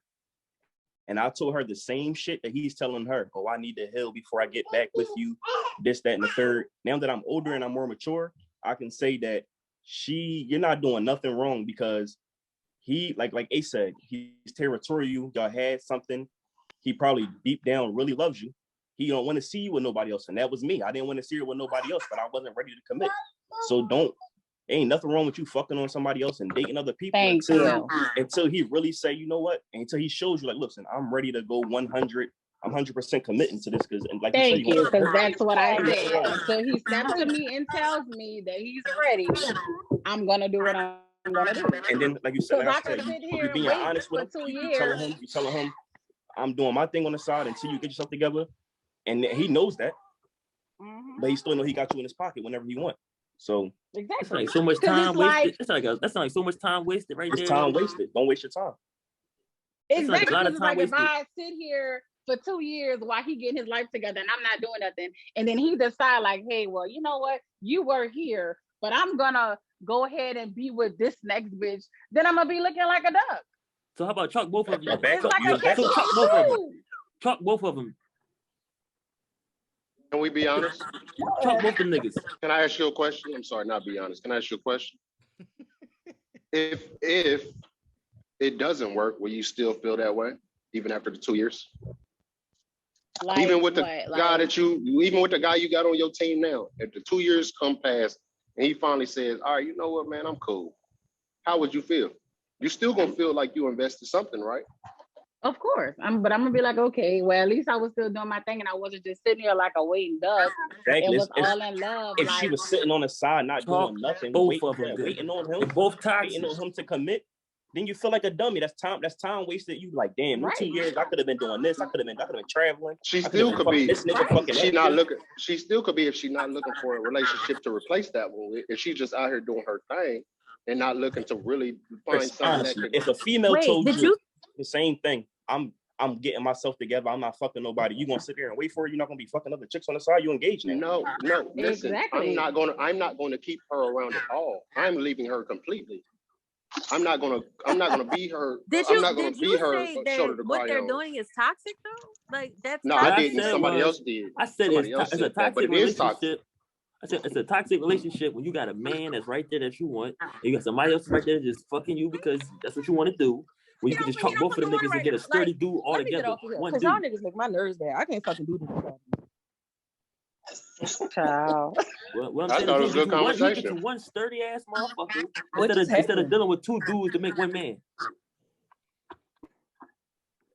For the life of me, and everybody's entitled. Let me find a way to say this. I can't control how people think or how people feel about the situation. Who's side, bro? And I know. Let me turn my camera on for a second. Thank y'all. What for the life of me, I can't understand how someone can say exactly what their situation is, how they feel about it, and someone on the outside of the box looking in could pass all of these different judgments of saying like what it is, what it blah blah blah blah blah. But you know, you're literally sitting up there like, I'm not trying to make two men into one. I'm not being toxic. I'm choosing me. That's what the fuck I'm doing. If I know that I'm going to hurt myself by waiting on a man who doesn't necessarily want to be waited on, and he cares, but at the same time he understands, because he is a man and he is human, that, you know what, go do what you want to do because I'm not ready yet. And if the stars align and when I come back for you, if it works for us, it works. If it doesn't, it doesn't. How is that toxic? How are you choosing yourself and your own peace because you don't want to wait on a person that's not ready, that you decide to go out and venture in other things, other dicks, other beds, whatever the fuck it may be? How is that you trying to turn two men into one? You can care about me as much as you fucking want. But if you don't fucking want me, you don't want to be with me, then why the fuck am I staying? And why do you want him? Why did you bring him up if you don't even want him? If you don't want you and you're doing you, then do you. But she has exactly said she does want him, but he does not want to be in a relationship right now. We say that every time. Either way you put it, though, it's still pretty toxic. But at the same time, they have a mutual understanding, and at the same time, she's not waiting on him. So for real, it's toxic, but it's not extremely toxic. It's as toxic as it can be 2 years down the line if she was just not doing nothing, waiting on him, and he was just, I'm getting myself together in her. I think I want to try to mediate real quick. Because obviously we all on the outside except for Penelope, because that's your homie and shit. Yeah, I'm on the outside too. Okay, fair enough. But from the outside, I think what some of the guys are trying to say is, it's like, let me put myself in a situation. So if I got this girl that I really love, matter of fact, I had a girl that I really loved, and she had a whole bunch of shit going on with it, right? Y'all already know. But like, let's say for instance, I had another girl on the side that I really liked. She was cool. She didn't give me no problems. We had sex. Sex was crazy. She sucked dick all the time. Everything was exactly what I wanted. But in my heart, I really wanted this girl who was fucked up in the head. But she wasn't really ready to be together enough to bring me the peace that I needed to be in a relationship.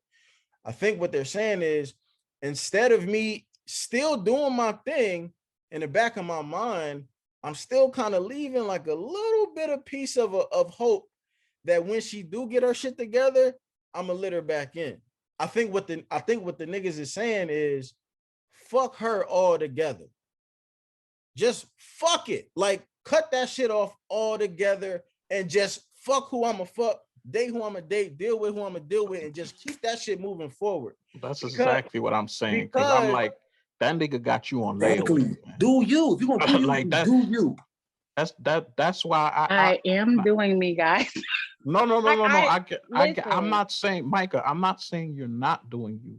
What I am saying is, the very fact that the conversation came about that the guy's not ready and all this other stuff, in the back of your mind, you still have a thought for that guy. My only thought when I'm talking about this is like, fuck that guy, do you? You feel me? Don't even bring him up as a like, yeah, he might be ready. Just do you.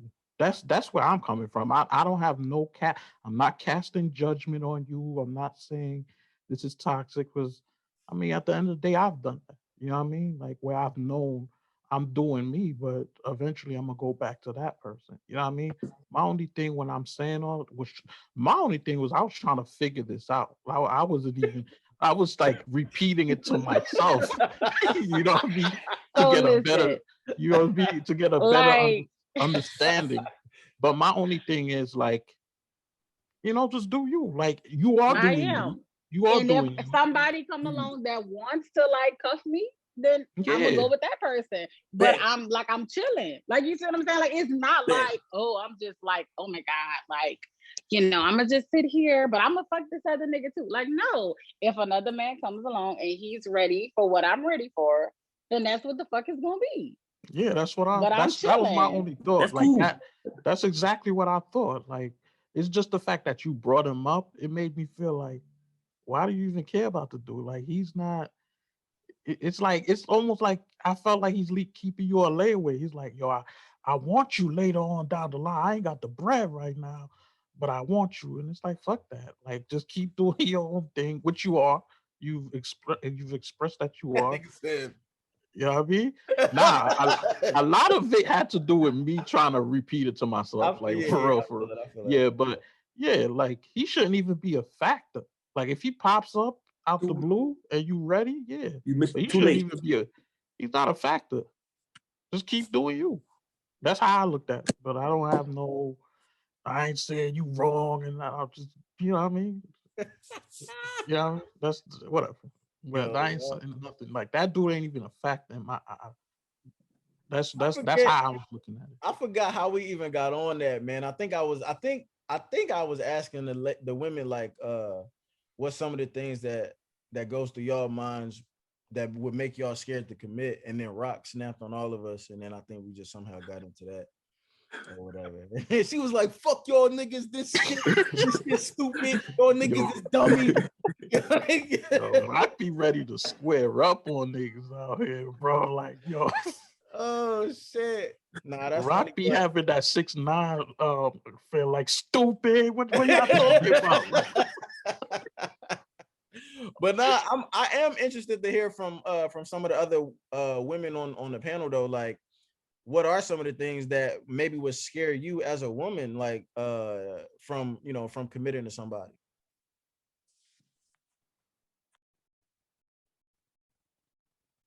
Y'all ain't got shit. Y'all ain't hear me. We all pissed now. Y'all, They like, yo, the way they jump Micah, I'm cool. What y'all pissed for though? Well, I ain't mad, but yeah. I don't know, like people playing games with me because y'all calling me like a thug and shit like that, but thugs need love too out here. So at the end of the day, I'm a little bit sensitive. I'm a sensitive little gangster, all right, period. But I don't like people playing with me, man. When people play with me, it get fatal. It will get crazy. I don't like people playing with me. Like if you be honest and all that other shit, I could definitely respect all that honesty. But when people start to playing games, I'm from Philly. I lived in Philly, you know what I mean? Like niggas here play fucking games. And I'll be like, why? Why do you do that? Just keep it a bean so that we could just keep things going, like flowing cool. Niggas don't do that because they like to play with you. And I don't like people playing with me. So I can't really get into no relationship with somebody that I feel like would be playing games with my emotions because I'm not all there sometimes. I'm a little crazy. Do you think from your experience, would you say that most guys like play the games before the relationship, or you're scared because you feel like they'll play the games in, like they'll be cool prior to, but then they'll start playing the games after you in the relationship? Man, the games start beforehand. I know that for a fact. But at the end of the day, no, they will like be fake. Like my brother said, they said like what did he say? People could like pretend to be somebody all year round, but eventually you gonna show your true colors. Like gonna show who you is. Niggas will act like they this person. I had a person pretend to be somebody else for an entire year. Like he pretended to be this gentleman. He pretended to be so nice. As soon as he got with me, he started playing the games, and it was all like that. And then the rest of the people, it was like, what I want to say, 2 people was the exception that they never played games. They weren't emotionally stable or available to be in nobody's relationship. So it just didn't work out. But the other ones, they were just playing games. As soon as you done buttered me all up, to be like, all right, fuck with him. I like him. I love him. And he's playing with you.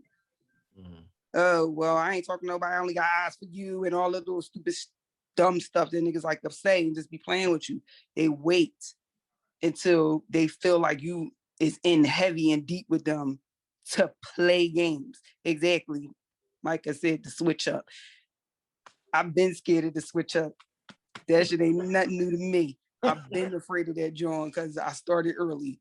Because I'm just like, I was more mature than a lot of people. I'm not going to genderize it. I'm just more mature when it comes to certain situations. So dudes wanted to have multiple girls, which is fine, but let me know, because you taking away my decision to say that I want to deal with this or not. If I want to deal with somebody that's dealing with multiple girls, let me make that decision, nigga. Don't be like, oh, you my girlfriend, you my main, you this and that, and you got all these other bitches. Let me know that. Let me know that so I can say if I want to stay or not. Right. But niggas don't do that. They like to play with you. And when I ask you a question, you fucking lie to me. Lying is equivalent to fucking disrespect to me. So disrespect goes a long way with me, and I will take it there. That's why I don't want to do it, because I ain't trying to end up in jail. God damn it. Don't be fucking playing with me. It makes sense what you're saying. Like, you just want basic honesty. A lot of women claim that they want honesty, but can't handle it when they get it. And the thing is, for the women who can handle honesty, they deal with the niggas who are not prepared to be that honest. And right. What I don't that's why I understand do it is why people say that women can't handle honesty, when if you're being honest that you're dating other people, and the female's like, okay, cool, I'm gonna date other people. Now it's like, oh, she can't handle the honesty because she made the decision to either date other people or to leave. I can handle the honesty. I didn't go buck crazy wild, but I decided, you know what? That's not something I know I can deal with. I know I can't deal with that, so I'm gonna walk away. But it's like, oh, she can't handle the honesty. No, I can handle the honesty. It's like people think just because you're honest with me, I'm supposed to deal with whatever the hell you're being honest about. That's a good point. Yeah. I think where that it gets like kind of skewed is like I don't know if there's ever been a time in history, and y'all could correct me, where a man was honest about, yeah, I do got multiple bitches. Yeah, I am fucking multiple women.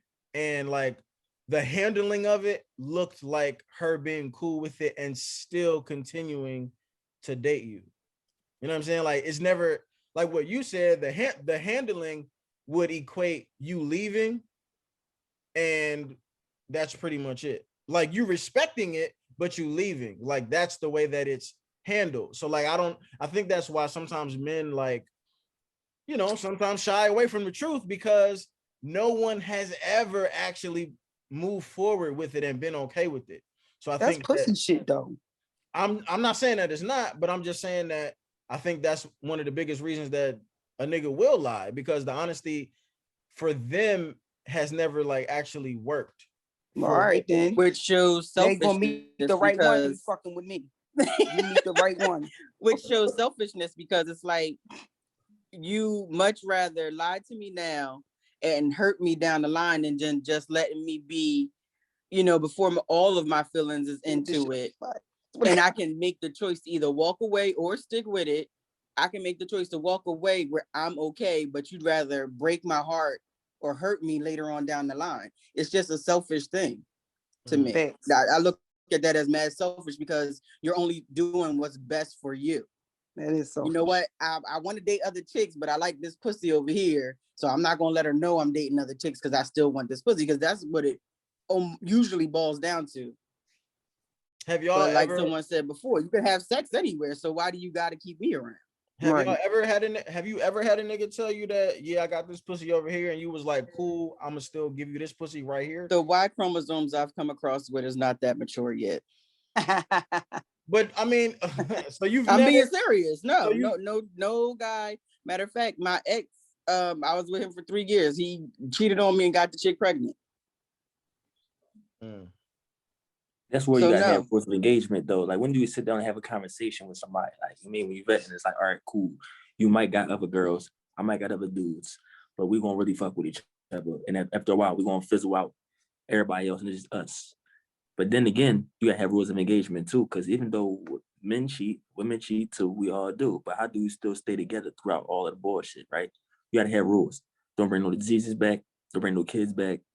At the end of the day, if we so focused on our purposes, we shouldn't be out here worrying about other motherfuckers anyway. You know what I'm saying? If you out here working hard and she out there, working hard and everybody coming together for a common goal, it should be less bullshit to even worry about.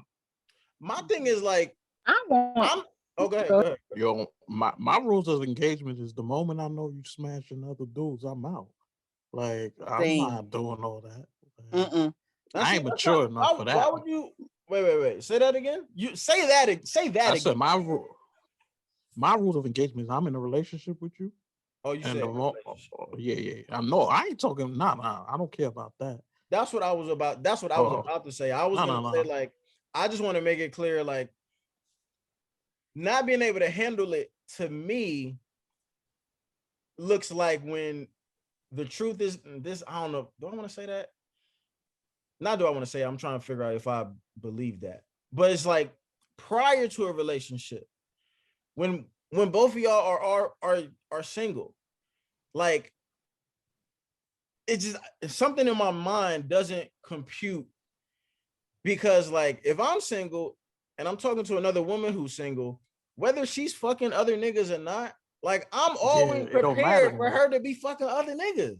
Yeah, it don't matter. And that's man. not like, that's never gonna stop me from either having sex with her or fucking genuinely liking her.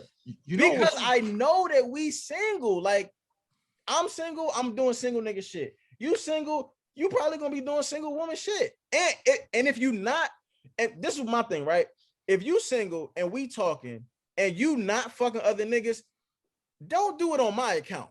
Like, don't put that pressure on me, because you projecting that shit on me. If you gonna not fuck no niggas, don't fuck niggas because you don't want to fuck no niggas.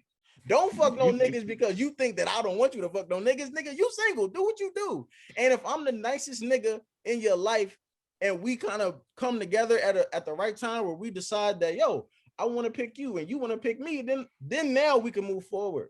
But until, like, I think it's so that those waters are so murky, because to me it's murky because you're not even in a fucking relationship yet, but you put in like these relationship rules and relationship expectations on the table before you even get to this shit.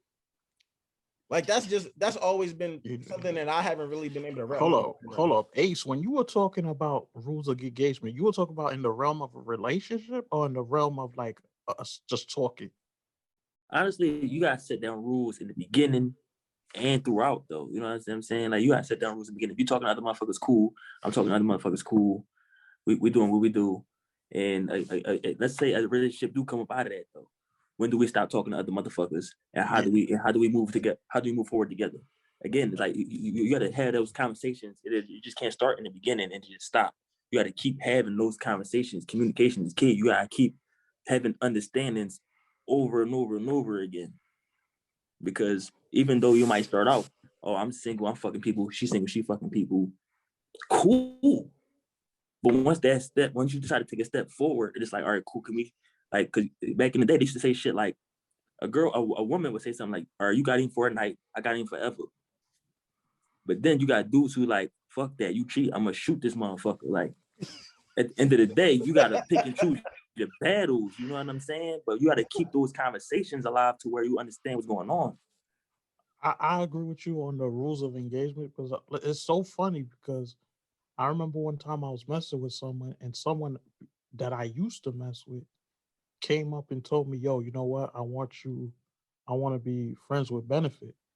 And I was still, and at that time I was messing with her on and off. And she gave me rules of engagement. She told me, listen, I'm gonna keep it real with you. You do you, I do me. The only thing is, if you are out here, strap up, because when we together, we ain't even using anything. You know what I mean? So she was just like, make sure you whatever, strap. I'm just telling you what it was. Strap up, because if I'm giving you that, you can't be bringing me no other craziness. Like, you know what I mean? So it is a rule of engagement, or whatever the case is. Like, and it's so weird because I never forgot one of my homegirls called me crying one time, right? Talking about this dude was a dirtbag. He did this, he did that, he did this. And I was like, damn, like, how long y'all been together? He was like, she said we were just talking. And I was like, hold up. Hold up. Like, it's weird to me when it's like, yeah, it's almost like, I don't know, not all women, but some women treat the talking process as if it's an actual relationship. I want to interject right there if I can. Go ahead.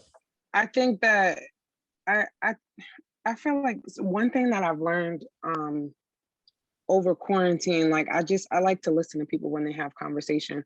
And I think a lot of people were asking me, why don't I date? And I'm like, I would love to date. I feel like it's just not happening for me. Maybe it's not in the cards. And I guess after listening to a lot of people, I discovered everybody has a different idea of friendship and dating. So I just started asking people, like my friends and my family, like, what does it mean for you to be dating? And it's like everybody gave me something different. So I think the issue with a lot of people not being able to work in relationships and nobody brings it forward to the person they're talking to.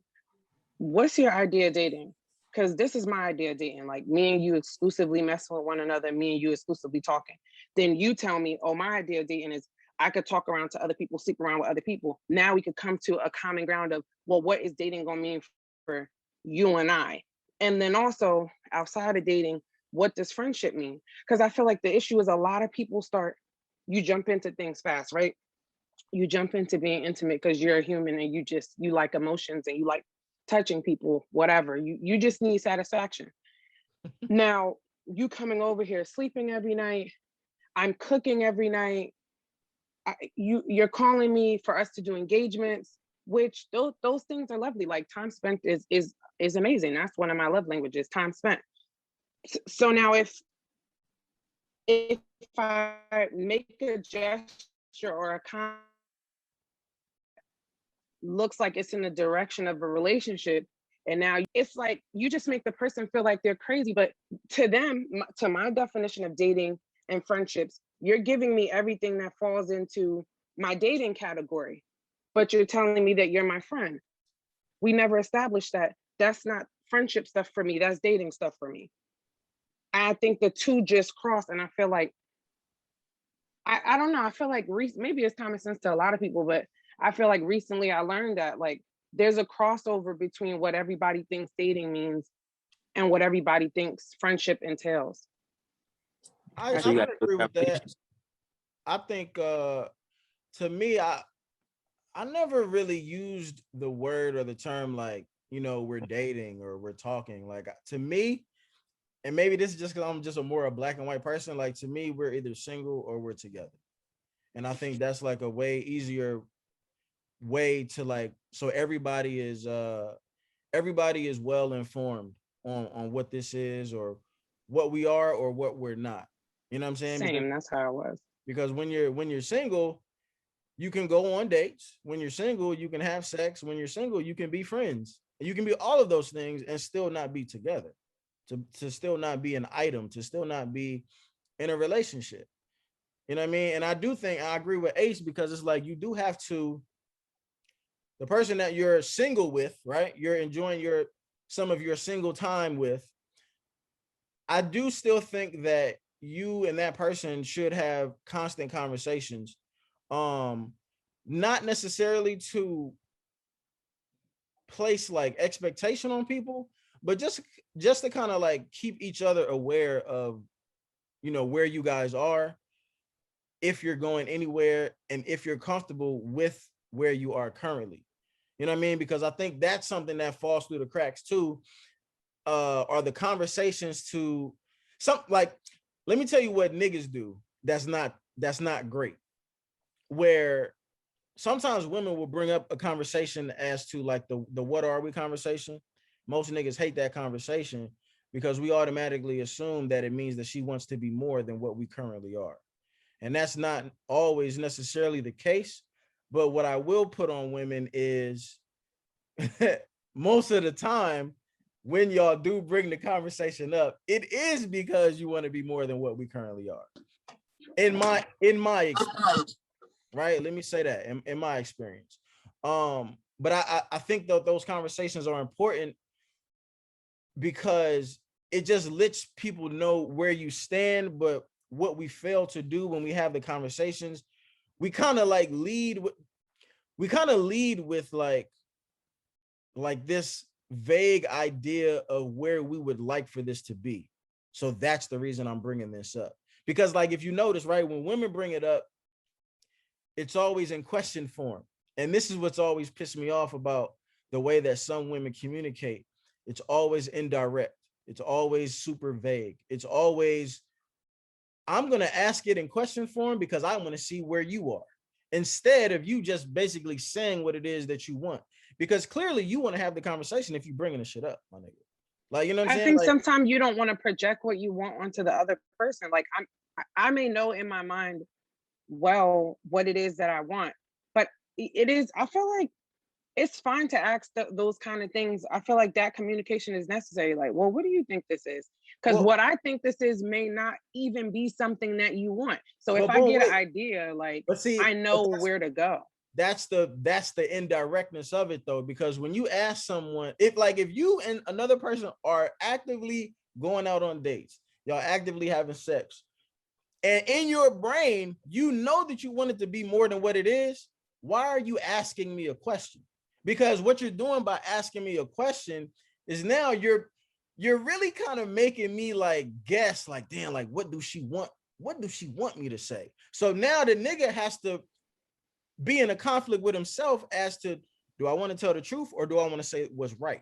No, I think that you're projecting your worries and you're projecting your thoughts onto her. She's not making you feel like anything. A question is dialogue. You ask a question for two reasons. One, because you already know the answer and you would like to just hear it for confirmation, and or two, you don't know the answer and you're looking for the answer. So I feel like it's nothing wrong with that asking. I feel like it's good to have that kind of conversation. Someone should be able to gear what a situation is and what something looks like. Because again, I may want to be in a relationship and you may not. So I may not want to move hastily and be like, well, I just want to be with you. You want to be with me too? I need you to be with me. I feel like why move prematurely? I would rather ask you where it is that you are so that I can adjust and think, okay, well, is this a good time for me to tell him I want to be in a relationship? Based on his response, it kind of sounds like to me he needs a little more time to work on himself. I feel like that will show you how you should be gearing and moving forward with the relationship, because I'm not just projecting my wants onto you and you're just supposed to want the relationship. I'm being conscious of your feelings as well. So cohesively, I could see how the relationship is going to flow, because it's not just about what I want. It's also about what you want. Have you ever asked a man in your life, what are we, when you didn't want to be anything? I personally never have. Has anyone on here? Have you ever asked a nigga, what are we, when you didn't want to be nothing? But you also can't speak for this small sample size of women. Like this sample size of women in this group chat is like this compared to like the women in the whole world. So I feel like you're not going to get an accurate depiction based off of the 4 or 5 women that's in this group chat. That's not going to give you an accurate depiction of all women.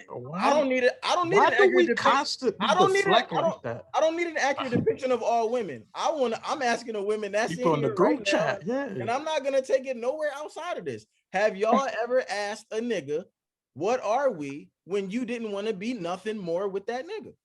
No, because I don't care. No. Nope. Right. That's my whole point right there. No further questions, Your Honor. Like that's my because if you, the only reason you asking this shit is because you want to be more. If you want to be more, just say what you want to be, and let the chips fall where they may, or just be cool with riding it out until that nigga speak the fuck up or bounce. That's true. Like I feel like ain't nothing wrong with really saying what you want instead of playing like these mind games as far as open-ended questions. Be like, listen, man, at the end of the day, I like how we're moving. I like where this is going. I want some more. Like if you're not on that same type of time, let me know now so I can go ahead about my day. You know what I'm saying? And then you can actually see who's genuine from there, because he be fraud, and if he say, listen, I like how this is going, but I need more time. If you know that you don't want to take more time getting to know each other, you know what you want, then you know he won't be bullshitting with your time anyway. Yeah. And now in the same breath, if he like, all right, cool, I was thinking the same thing too. Where do we go from here? How do we make this exclusive? What are the rules of engagement? Then you know this is somebody who's a little bit more serious. You know what I'm saying? And then nothing is ever going to be the perfect or ideal situation, but as long as the communication is right and you know what to listen for and what to ask and what to say, I mean, it's gonna work itself out anyway.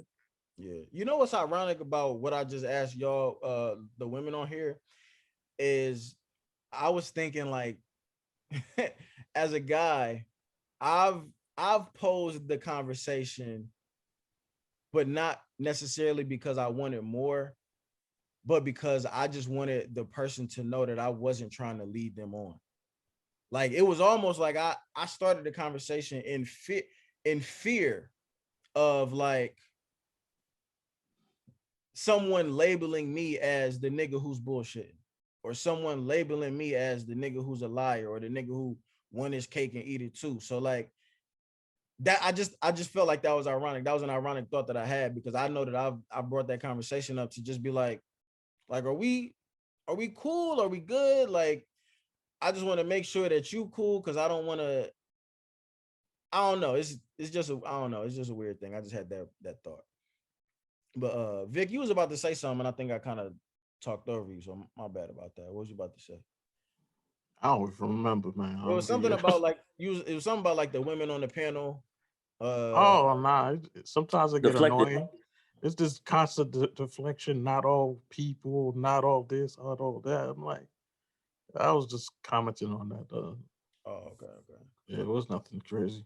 I got you. Overall, we just gotta know how to communicate, man. That's the main thing. we waste so much time playing so many games, doing this, and that, when we really could make something that's very, very simple, just more complicated than it gotta be, honestly. Like, it really don't gotta be that difficult.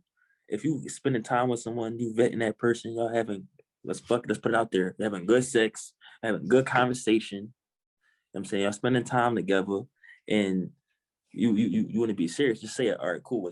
Listen, you the one for me. I want to take this to the next level. If you're not on board, just let me know right now. Let's leave it at a yes or no, and then we can go on reasons why after that. But after, pay very close attention to what you hear after that, because that's how you know who's genuine and who's not. Oh yeah, I want to be with you. It's cool. Da da da da. You know if that person literally mean that or not, or you know if they're just saying that because that's what you want to You hear. just make it sound so simple.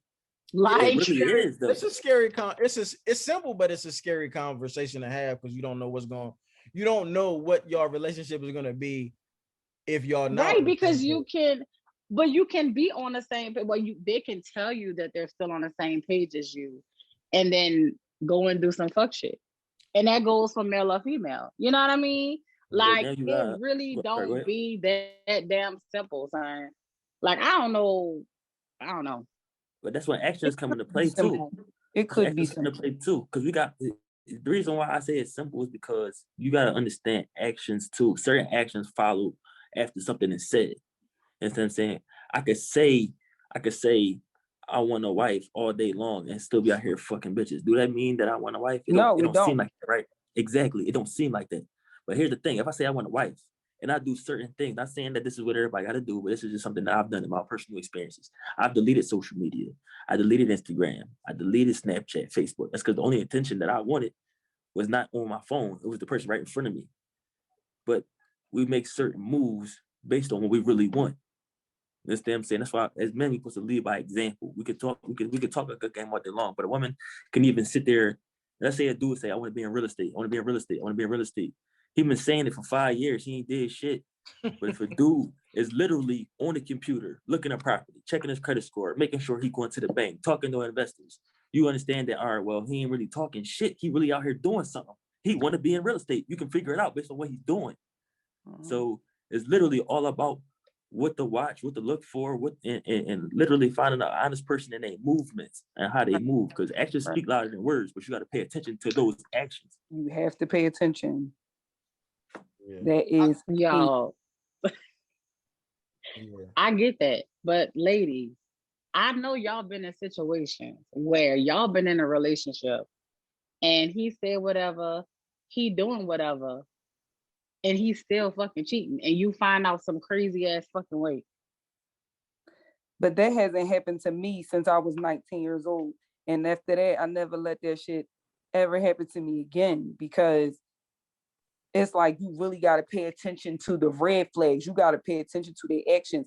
The shit that they saying, throw that shit out the window. Just on the strength that a lot of statistics show that women only pay attention to words and shit. Like, you can finesse a woman with words and shit. Throw that shit out the fucking window, yo. You got to pay attention. Get logical on these niggas. Like, start thinking. Don't let these niggas take advantage of you. You know what I'm saying? Oh no, I'm just beat them asking at their because own game. I had been in a relationship since I was like 20. You there? You kind of broke up. What'd you say? Oh, I think we lost her. I think we lost her for a second. That's Micah? Yeah. Yep. She got a bad signal for a second. I don't know. I really wanted to hear what she had to say, but that's all I'm saying. Like, because women mostly get manipulated by the words that a man say or whatever. And then we be stuck looking like jackasses or whatever because we believed everything. Dog, like, we gotta get logical on these motherfuckers so they can't just be talking about that feeling shit all the time. That's why you can't throw that shit my way. You can't throw none of that weird, goofy shit that people say about women and this is how women act and ladies act and females act and all that other shit. Niggas don't know how to take me. That's why my ass is single. But at the end of the day, wait, I'm sorry, go ahead. I can't let nobody play with me on that level. I'll be like, wait a minute. So you gotta think, most emotional guys, like, they really talk good game though. Most men lead by logic. That's how men supposed to be. We're supposed to think logic first. best outcomes for not only us ourselves, but the women in our lives and children too. So when the dude talking all this emotional this and emotional that and this, that, and the third, he leading off for emotion. Men, we're not supposed to lead on emotion. We're supposed to figure out what needs to be done and do it by any means necessary. So when we're here talking all this emotional, oh well, man, you ain't getting nothing done if you in your emotions, bro. That's what women are for. They're supposed to be in tune with their emotions so that they can teach us how to feel too. But at the end of the day, we still got to get out here every day and do what we got to do. So an emotional man is not going to fit well with an emotional woman. You can't have two emotional people in the same situation. Somebody got to leave logic eventually. Well, somebody got to do it, but I was talking to the women. I don't know if any women still in here. I wish I could have heard what Mike had to say. Yeah, but, me too. She had a good thing going on. Yeah, no. I wanted to hear it. Hopefully she'll come back. What I wanted to piggyback off of that conversation was about like when we use the phrases of doing like relationship things, relationship stuff. I think that gets kind of blurred also because like how Ace you was talking about or Ace and Rock, y'all talking about pay attention to not only sometimes the words, but the actions that follow the words. Sometimes I've had to deal with the issues of maybe some women thinking that I'm doing relationship shit when I'm really just kind of like doing being like, nice. Yeah. No, I mean, but yeah, though, like, and it's even kind of frustrating for me on the male side because you only know how to move how you move. You know what I mean? So like I don't like excuse me, if I'm dating a woman and she's single and she's been out with 4 different guys, she's gonna get a different energy from every guy. You know what I mean? So like if 3 of the guys move a certain way where it's super clear that he don't want no kind of relationship shit, he don't want none of that, he just here to fuck and that's it. And then here my goofy ass come moseying along and asking her out on dates and paying for shit and opening doors and you know what I'm saying, like whatever. To me, I could just be doing what I've been taught that a man is supposed to do if he wants to take a woman out. But sometimes that can get mistaken for like, oh shit, like he's doing relationship shit. And God forbid. Wouldn't that be classified as dating?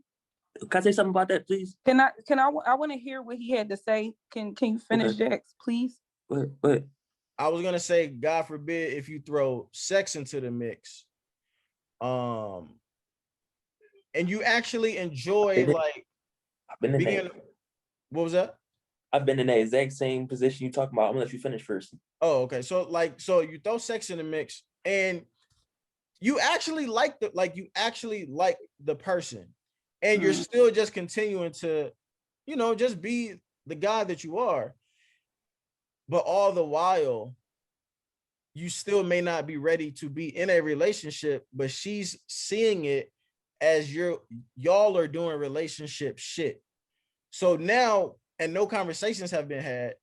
So now it's like the wires are crossed and y'all don't even know that the wires are crossed. But most of the time, like in those situations, it's always like the guy who kind of has to like bear the brunt of that potential downfall, because that's when most women will say like, oh, well, he led me on, or he was doing relationship shit and he should have just told me what it was and this and that. But like the whole time, like maybe the guy was just like really just moving regular, but based on other people that you may have dated, his regular looked exceptional.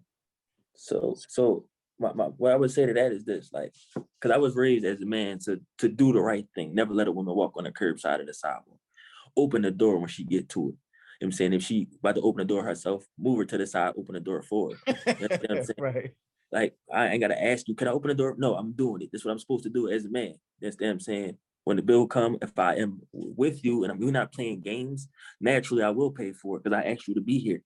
But that's when what we say matters. You know what I'm saying? If we doing all the right shit, if we moving like a man does, then that's when what we say matters. You understand what I'm saying? All right, cool. This is me being a man. However, when it comes, I enjoy your company, but we're not dating. I need you to understand this. You are not my woman. I'm not letting you to be one. So when the situation presents itself, when she's like, I want more, that's when you tell her straight to her face, listen, I told you off the rip, this ain't what I want. I do this because that's how I was programmed to be this type of man. And if she can't accept that, then that's on her. That means that don't ever stop changing how you move. Like, keep doing what you do. You know what I'm saying? And women in your presence should feel safe. They should feel protected. They should feel like you're doing things that a man's supposed to do. Most men are raised by single mothers, so a woman can't teach a man how to be a man. But if you're out here doing men things, it makes most women uncomfortable because they haven't seen it before. They want to latch on to that because it's rare. But still, do what you do, how you do it, bro. Because at the end of the day, you being a man, most women need to experience that. What's this question? And if they're not experiencing it, that's how they know how, all right, cool. He said he don't want this, but this is what I want in a man. So the next man, if he really want to be with me, I need to see these characteristics. But again, that's stuff that you can observe. You can observe that. You can sit there and say, oh, well, he ain't open my door. He ain't the one for me. He ain't pull out my chair. He ain't the one for me. You understand what I'm saying? But at the same time, that's what I mean by observation and effectively dating, knowing what to look for, what to say. Because don't turn your man off because you got to prove a point. Keep doing that. But then that's when what you say really matters, bro. Like, all right, listen, man, I told you I don't want nothing more than this. It's just how I move. I understand you appreciate that. I'm glad you do, but this is just me. And honestly, I'm just having fun. And in my presence right now, this is how I move when you with me. I understand you want more, but I'm not prepared to get that to you. That's when you can look at. Go ahead. Who's that? Okay, because I'm confused. So are y'all saying that y'all be having chivalry will make some women in their mind think that you want more, or they might want more with you all because you're being chivalrous? Is that what you're saying? I don't think that it's just chivalry though. I think it's I don't think that it's for well, let me also say this. I don't think that this is every woman. But okay. I don't think that this is every woman. But I'm just saying it depending on the woman, you know what I'm saying? Excuse me, depending on the woman, it's not just chivalrous things, it's chivalrous things on top of hanging out, on top good of vibes, going out, on top of potentially, having sex, and also on top of liking each other. Because that's what the sex makes it complicated. You can't have sex with women like that, bro. Let him finish. my bad. Cause as a man, you gonna put it down, bro. It's gonna make it worse, bro. It's gonna make it worse. I'm just saying though, like because we live in a there is a space where you can do all four of those things: chivalry, dates. Maybe it's just three. I think I named chivalry, date. Oh no, four: chivalry, dates, like them, and have sex. There's a space where you can do all four of those things, but still not be ready for a relationship right then in that moment. There's a space that exists there, but sometimes it's hard for some women to see because maybe they've never seen all four of those things without it being a relationship. Can we just take the chivalry thing off the table? Because I just feel like as a man, that's like y'all make women seem so gullible. Like, I mean, if I see a man that he's opening the door, so okay, I feel like as a man, that's what you're supposed to do. It's not gonna make me want to commit to you or look more into a situation than what it's supposed to be. Well, contrary to popular belief, though, like every woman hasn't experienced that. Every woman. I don't think as much as the chivalry as it is the dating part. You see what I'm saying? But here's the thing too, though. If you're not used to the chivalry could be the icing on the cake. True. Not the sex. Not the sex. The sex on top of the chivalry is what makes it dangerous, though. Yeah. And the spending time together.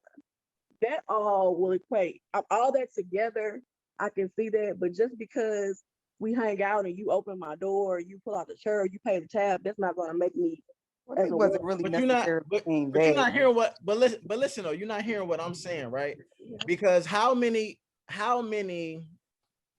women have had sex with a nigga, have liked the nigga, have gone out on dates with a nigga, but the nigga didn't do the chivalry things. So that's what I'm saying. If you do it from reverse, if you fuck a nigga, like a nigga, go out with a nigga, and then on top of that, he do all the chivalry things that you're taught that men should do. But from your experiences, all 100% of niggas don't do that. And I'm sure 100% of the women on here can attest to the fact that 100% of niggas don't do that. So then when you get all of the other three, and then on top of that, this nigga's a gentleman too. Oh, you have sex, bro. If you're not going to take her, bro, don't have sex with her. That's what make it difficult for them. I'm telling you, that's what makes it. Shut up, Ace Man. Be quiet. Bro, right? That's what make it difficult for them. If you already got their mind stimulated to the fact that you're doing the chivalrous things, you're being that protector male, you're doing everything right, and then after you have sex with them and it's good too, again, women are more emotional than we are. You understand what I'm saying? They're gonna be like, fuck that. It's not just that, because there's a lot of women that be falling for men and the dick is bad. So it's in general, I think it's the relationship. Them the niggas that get cheated on. Fuck out of here. That's because he rich. That's because he rich. That's because he rich. That's because he rich. Hey, can I say something about Ace though? Ace, I gotta give you your respect, bro. I gotta go full circle. You right. If she getting jacked outside, I can't help her. Why? Because I'm doing all the rest of this shit right, and she gotta not like me. Oh my god. Oh my goodness gracious, yo. Yo, he's stupid, yo. He's drawing. Oh shit. No, my bad. Did you? I don't know if we cut you off, Jasmine. No, I'm just saying, like, I mean, I just think it's the relationship stuff. Y'all consider it's just hanging out, but a lot of that stuff that's dating. There's a difference between dating and fucking. There's a big difference. That's what I was trying to say. Can I say something? Always submerging as men. It's not the same. Okay. Who else? Somebody else wanted to say something. I wanted to say something. I've been on here for a long time and I haven't said anything. I just want to say, I mean, I get everybody's point, but I just want to say, why can't a man just be a man and just be a gentleman and just be himself without having a woman be so emotionally invested in what they want and just take it for what it is?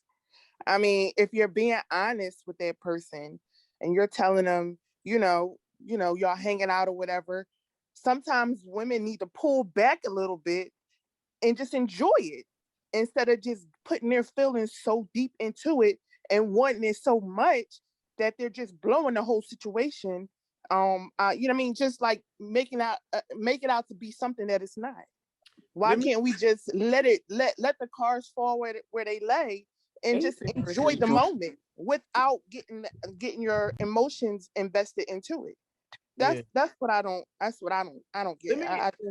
I agree with you, but let me actually shoot the women some bail on this one, right? Because I think a lot of women actually succumb to a lot of the pressures that other people put on them.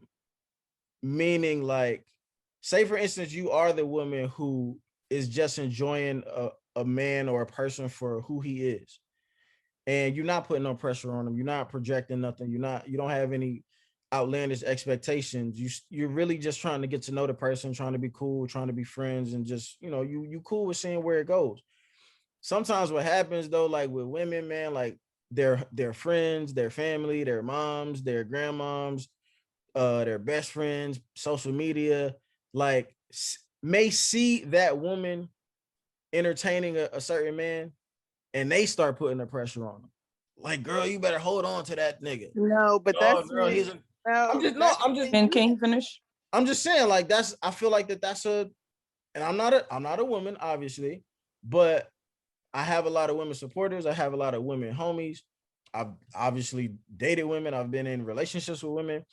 And I've observed that, like, women get a lot of fucking outside pressure that they succumb to a lot of the time. Like, now that is their responsibility to not succumb to it. But I just want to acknowledge that they have a lot of outside pressure. You know what I'm saying? Like, to actually pursue a relationship.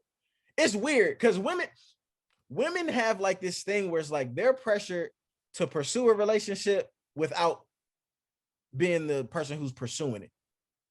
If that makes sense.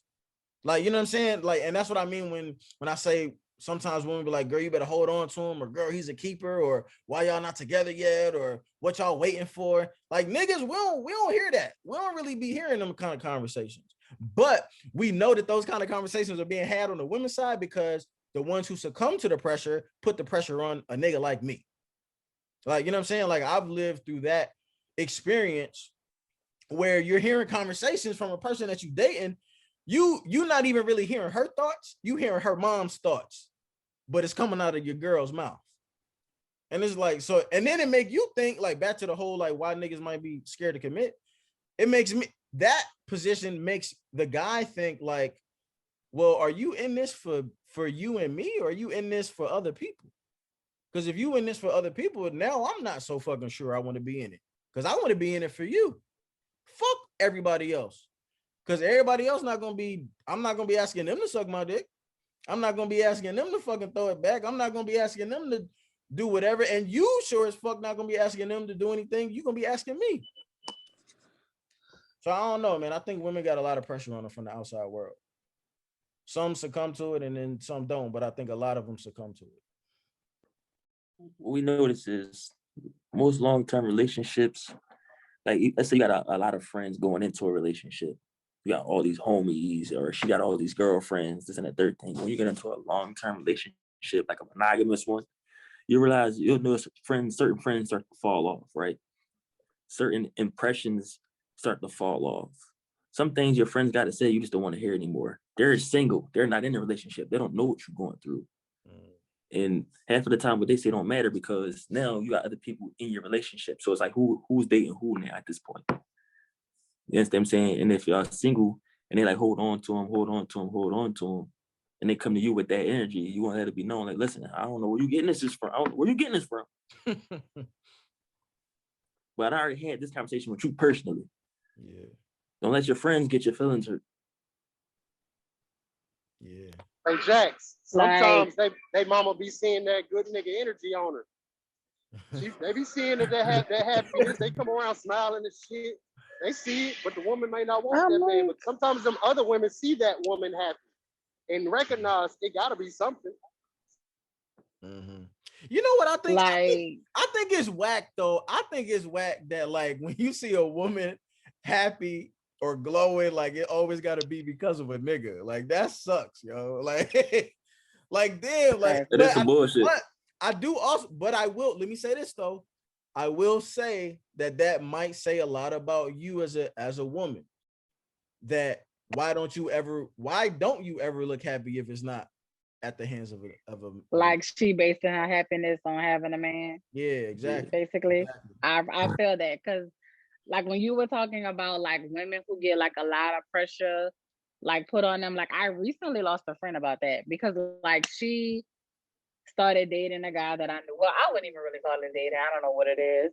But like it's like her mama, because she's 34, she'll be 35 in December. And he just made 30 last October. And it's like her mom always is like, are you being nice to him? Because you know, you need to have kids, you need to be married, but he's 30 and she almost 35.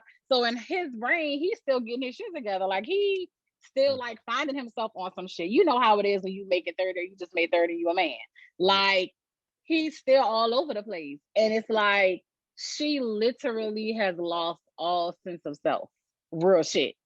Like she is completely like gone. Like when I say she stopped coming to friend events, the only time she would like hit us up, it will be like, oh hey, he's going out with his friends tonight. So what y'all doing? Y'all get together? We like, bitch, we be doing shit all the time and you don't come.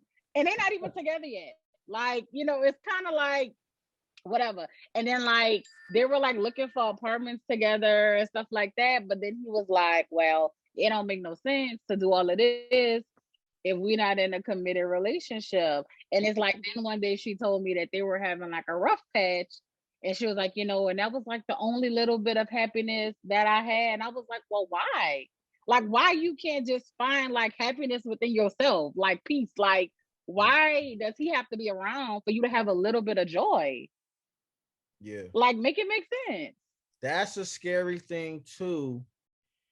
When you find out that the person that you may want to enter a relationship with is never happy if they not around you, or if you're not involved, or if you don't got something to do with it, or if you're not reaffirming them or giving them reassurance. Like that's a red flag that I've missed in my years of dating.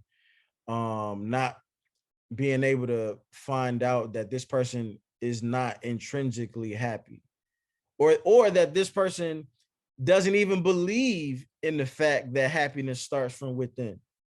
Some people don't even fucking believe that shit. Like some women really truly believe that like their happiness lies in once they find this dope ass husband. You know what I'm saying? Like me if I'm a potential husband, like I don't need that kind of pressure on me.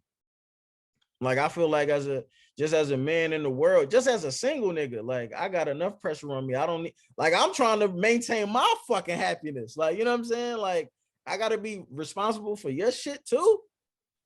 Nah, like that's too much, man. Right. I agree. Hey, Mike, I have a question. But Go ahead, Ace. Go ahead, Ace. Yeah. I was gonna say is misery need company, and happy people bring in happy people. You understand what I'm saying? A happy person ain't going to hear no negative bullshit. I'm sorry, I'm a happy person and I got shit to do. I'm not trying to hear that shit. Yeah, that's a fact. That's a fact.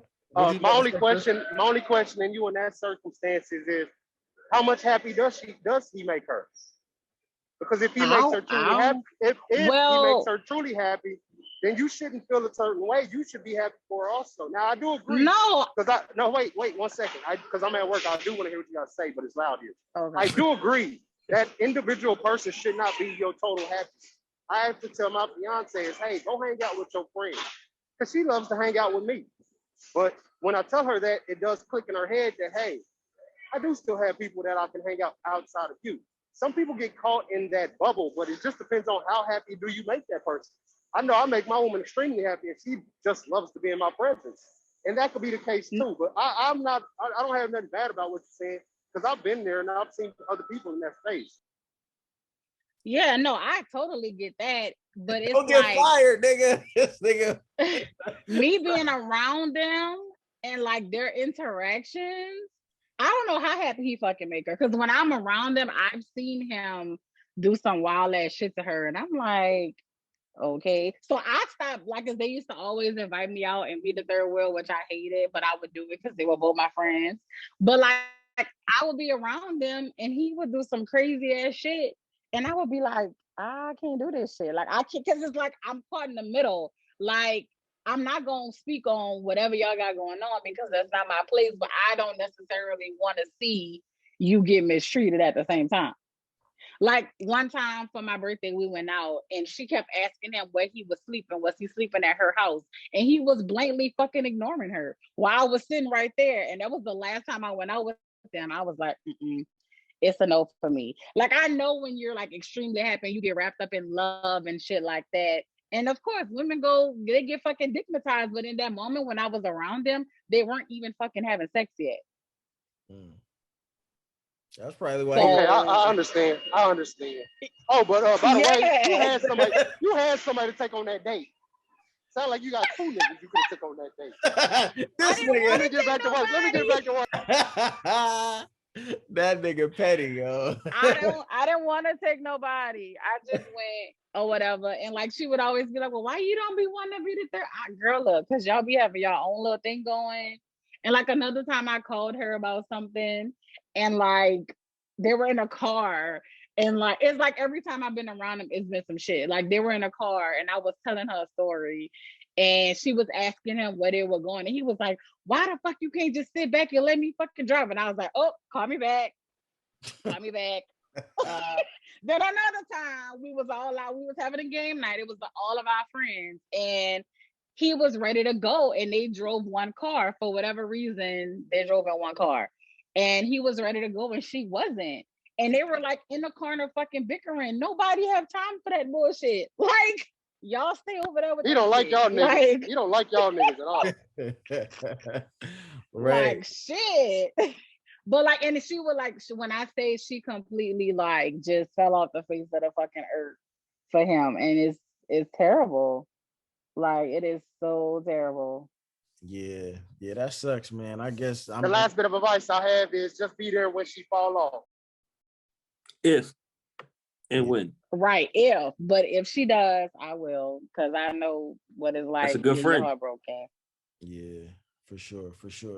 But yo, man, we about to be at the 4-hour mark, man. I still don't be knowing how y'all niggas be staying on here, but I do appreciate it. This was a dope, super dope conversation. What is that nigga doing up there? But nah, this was a great conversation, man. I hope I was able to accomplish kind of, allowing like the women to kind of like really hear a bunch of men kind of talk about some of the things that we think about, some of the things that we fear, some of the things that we are afraid of, just in terms of, committing or entering a relationship, or just even before that, like even just like getting into the dating stages, like prior to all of the serious stuff, and just a lot of the things that we kind of take into consideration when we're trying to make the right choice, or when we're trying to be honest, and maybe sometimes we don't really know how, based on maybe because we just not used to it. Because all of those things may not be the most right way to handle things, but I feel like they're all real scenarios and real situations, or whatever. And I appreciate the fellas on here too, man, for being honest and transparent and open, and really just like being real about y'all feelings and the way that y'all have felt, some of the maybe trauma that y'all have gone through, and just hopefully, turn it into knowledge and wisdom and success going forward in your dating lives and everything, man. And I think we did a really, really great job, because there was a lot of people in here tonight. We did a really, really great job of just like respecting everybody, even when we disagree with them, letting people, for the most part, not speaking over people, letting people finish their thoughts without cutting them off. It wasn't really no screaming and yelling, and what I'm saying, not that there ever really is, but I just thought it was dope tonight, because it was like 20 some people in here at one point.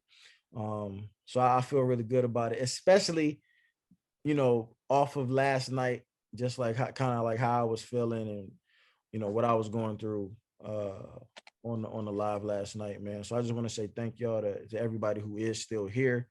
I would like to say, because I know I sent out the links to some of the people who aren't subscribed to the Patreon yet. Hopefully this conversation is going to hook you. Hopefully y'all will be back. Hopefully y'all will actually sign up and just be part of the community. And we talk like this all of the time. I'm on here Tuesday on the Zoom. Thursday I'm on Instagram live. Thursdays when the episodes come out, and then Fridays we back on the Zoom or whatever. And this is something that only the people who are part of the Patreon really get privy to, because as you can see, like we really chop it up in here. And believe it or not, man, like this is some people's form of therapy in here. You know what I mean? Like it's a safe space. We allow people to say what they feel and say it however they want to say it, as long as it's in like respectful guidelines and everything like that. But we really let people get they shit off of their chest and off of their mind. And I feel like it really helps people in the process, like when we look back on a lot of the conversations that we've had. So hopefully we can continue to grow it, man. I ask and I hope and I pray that y'all just keep fucking promoting for me and telling people to join and telling people to listen and telling people to watch or whatever, you feel me? Because I'm still just eating one time a day. I'm trying to eat 2 or 3 times if I can. So I need all the motherfucking subscribers that I could get. But we're gonna get there, man. I'm gonna go through my shit, and I'm gonna rant on here and need y'all to uplift me, and then I'm gonna come back and uplift y'all and make y'all laugh and make y'all think and have all of these, like, you know what I'm saying, really, really good discussions that hopefully can, propel us to the next stage in our lives or whatever. But I'm trying to make some bread in the process, you feel me? But we're gonna get there, man. I think that's it, man. I that's everything I got. Unless y'all niggas got anything else, I'm about to end this shit because I'm tired as fuck. And I'm Thanks hungry. for having me, man. Appreciate it. Thanks for having me on. This was fun, guys. No doubt. Thank you. Y'all have a good night. All right. And don't get fired, nigga. Get back to work, nigga. This nigga crazy, man.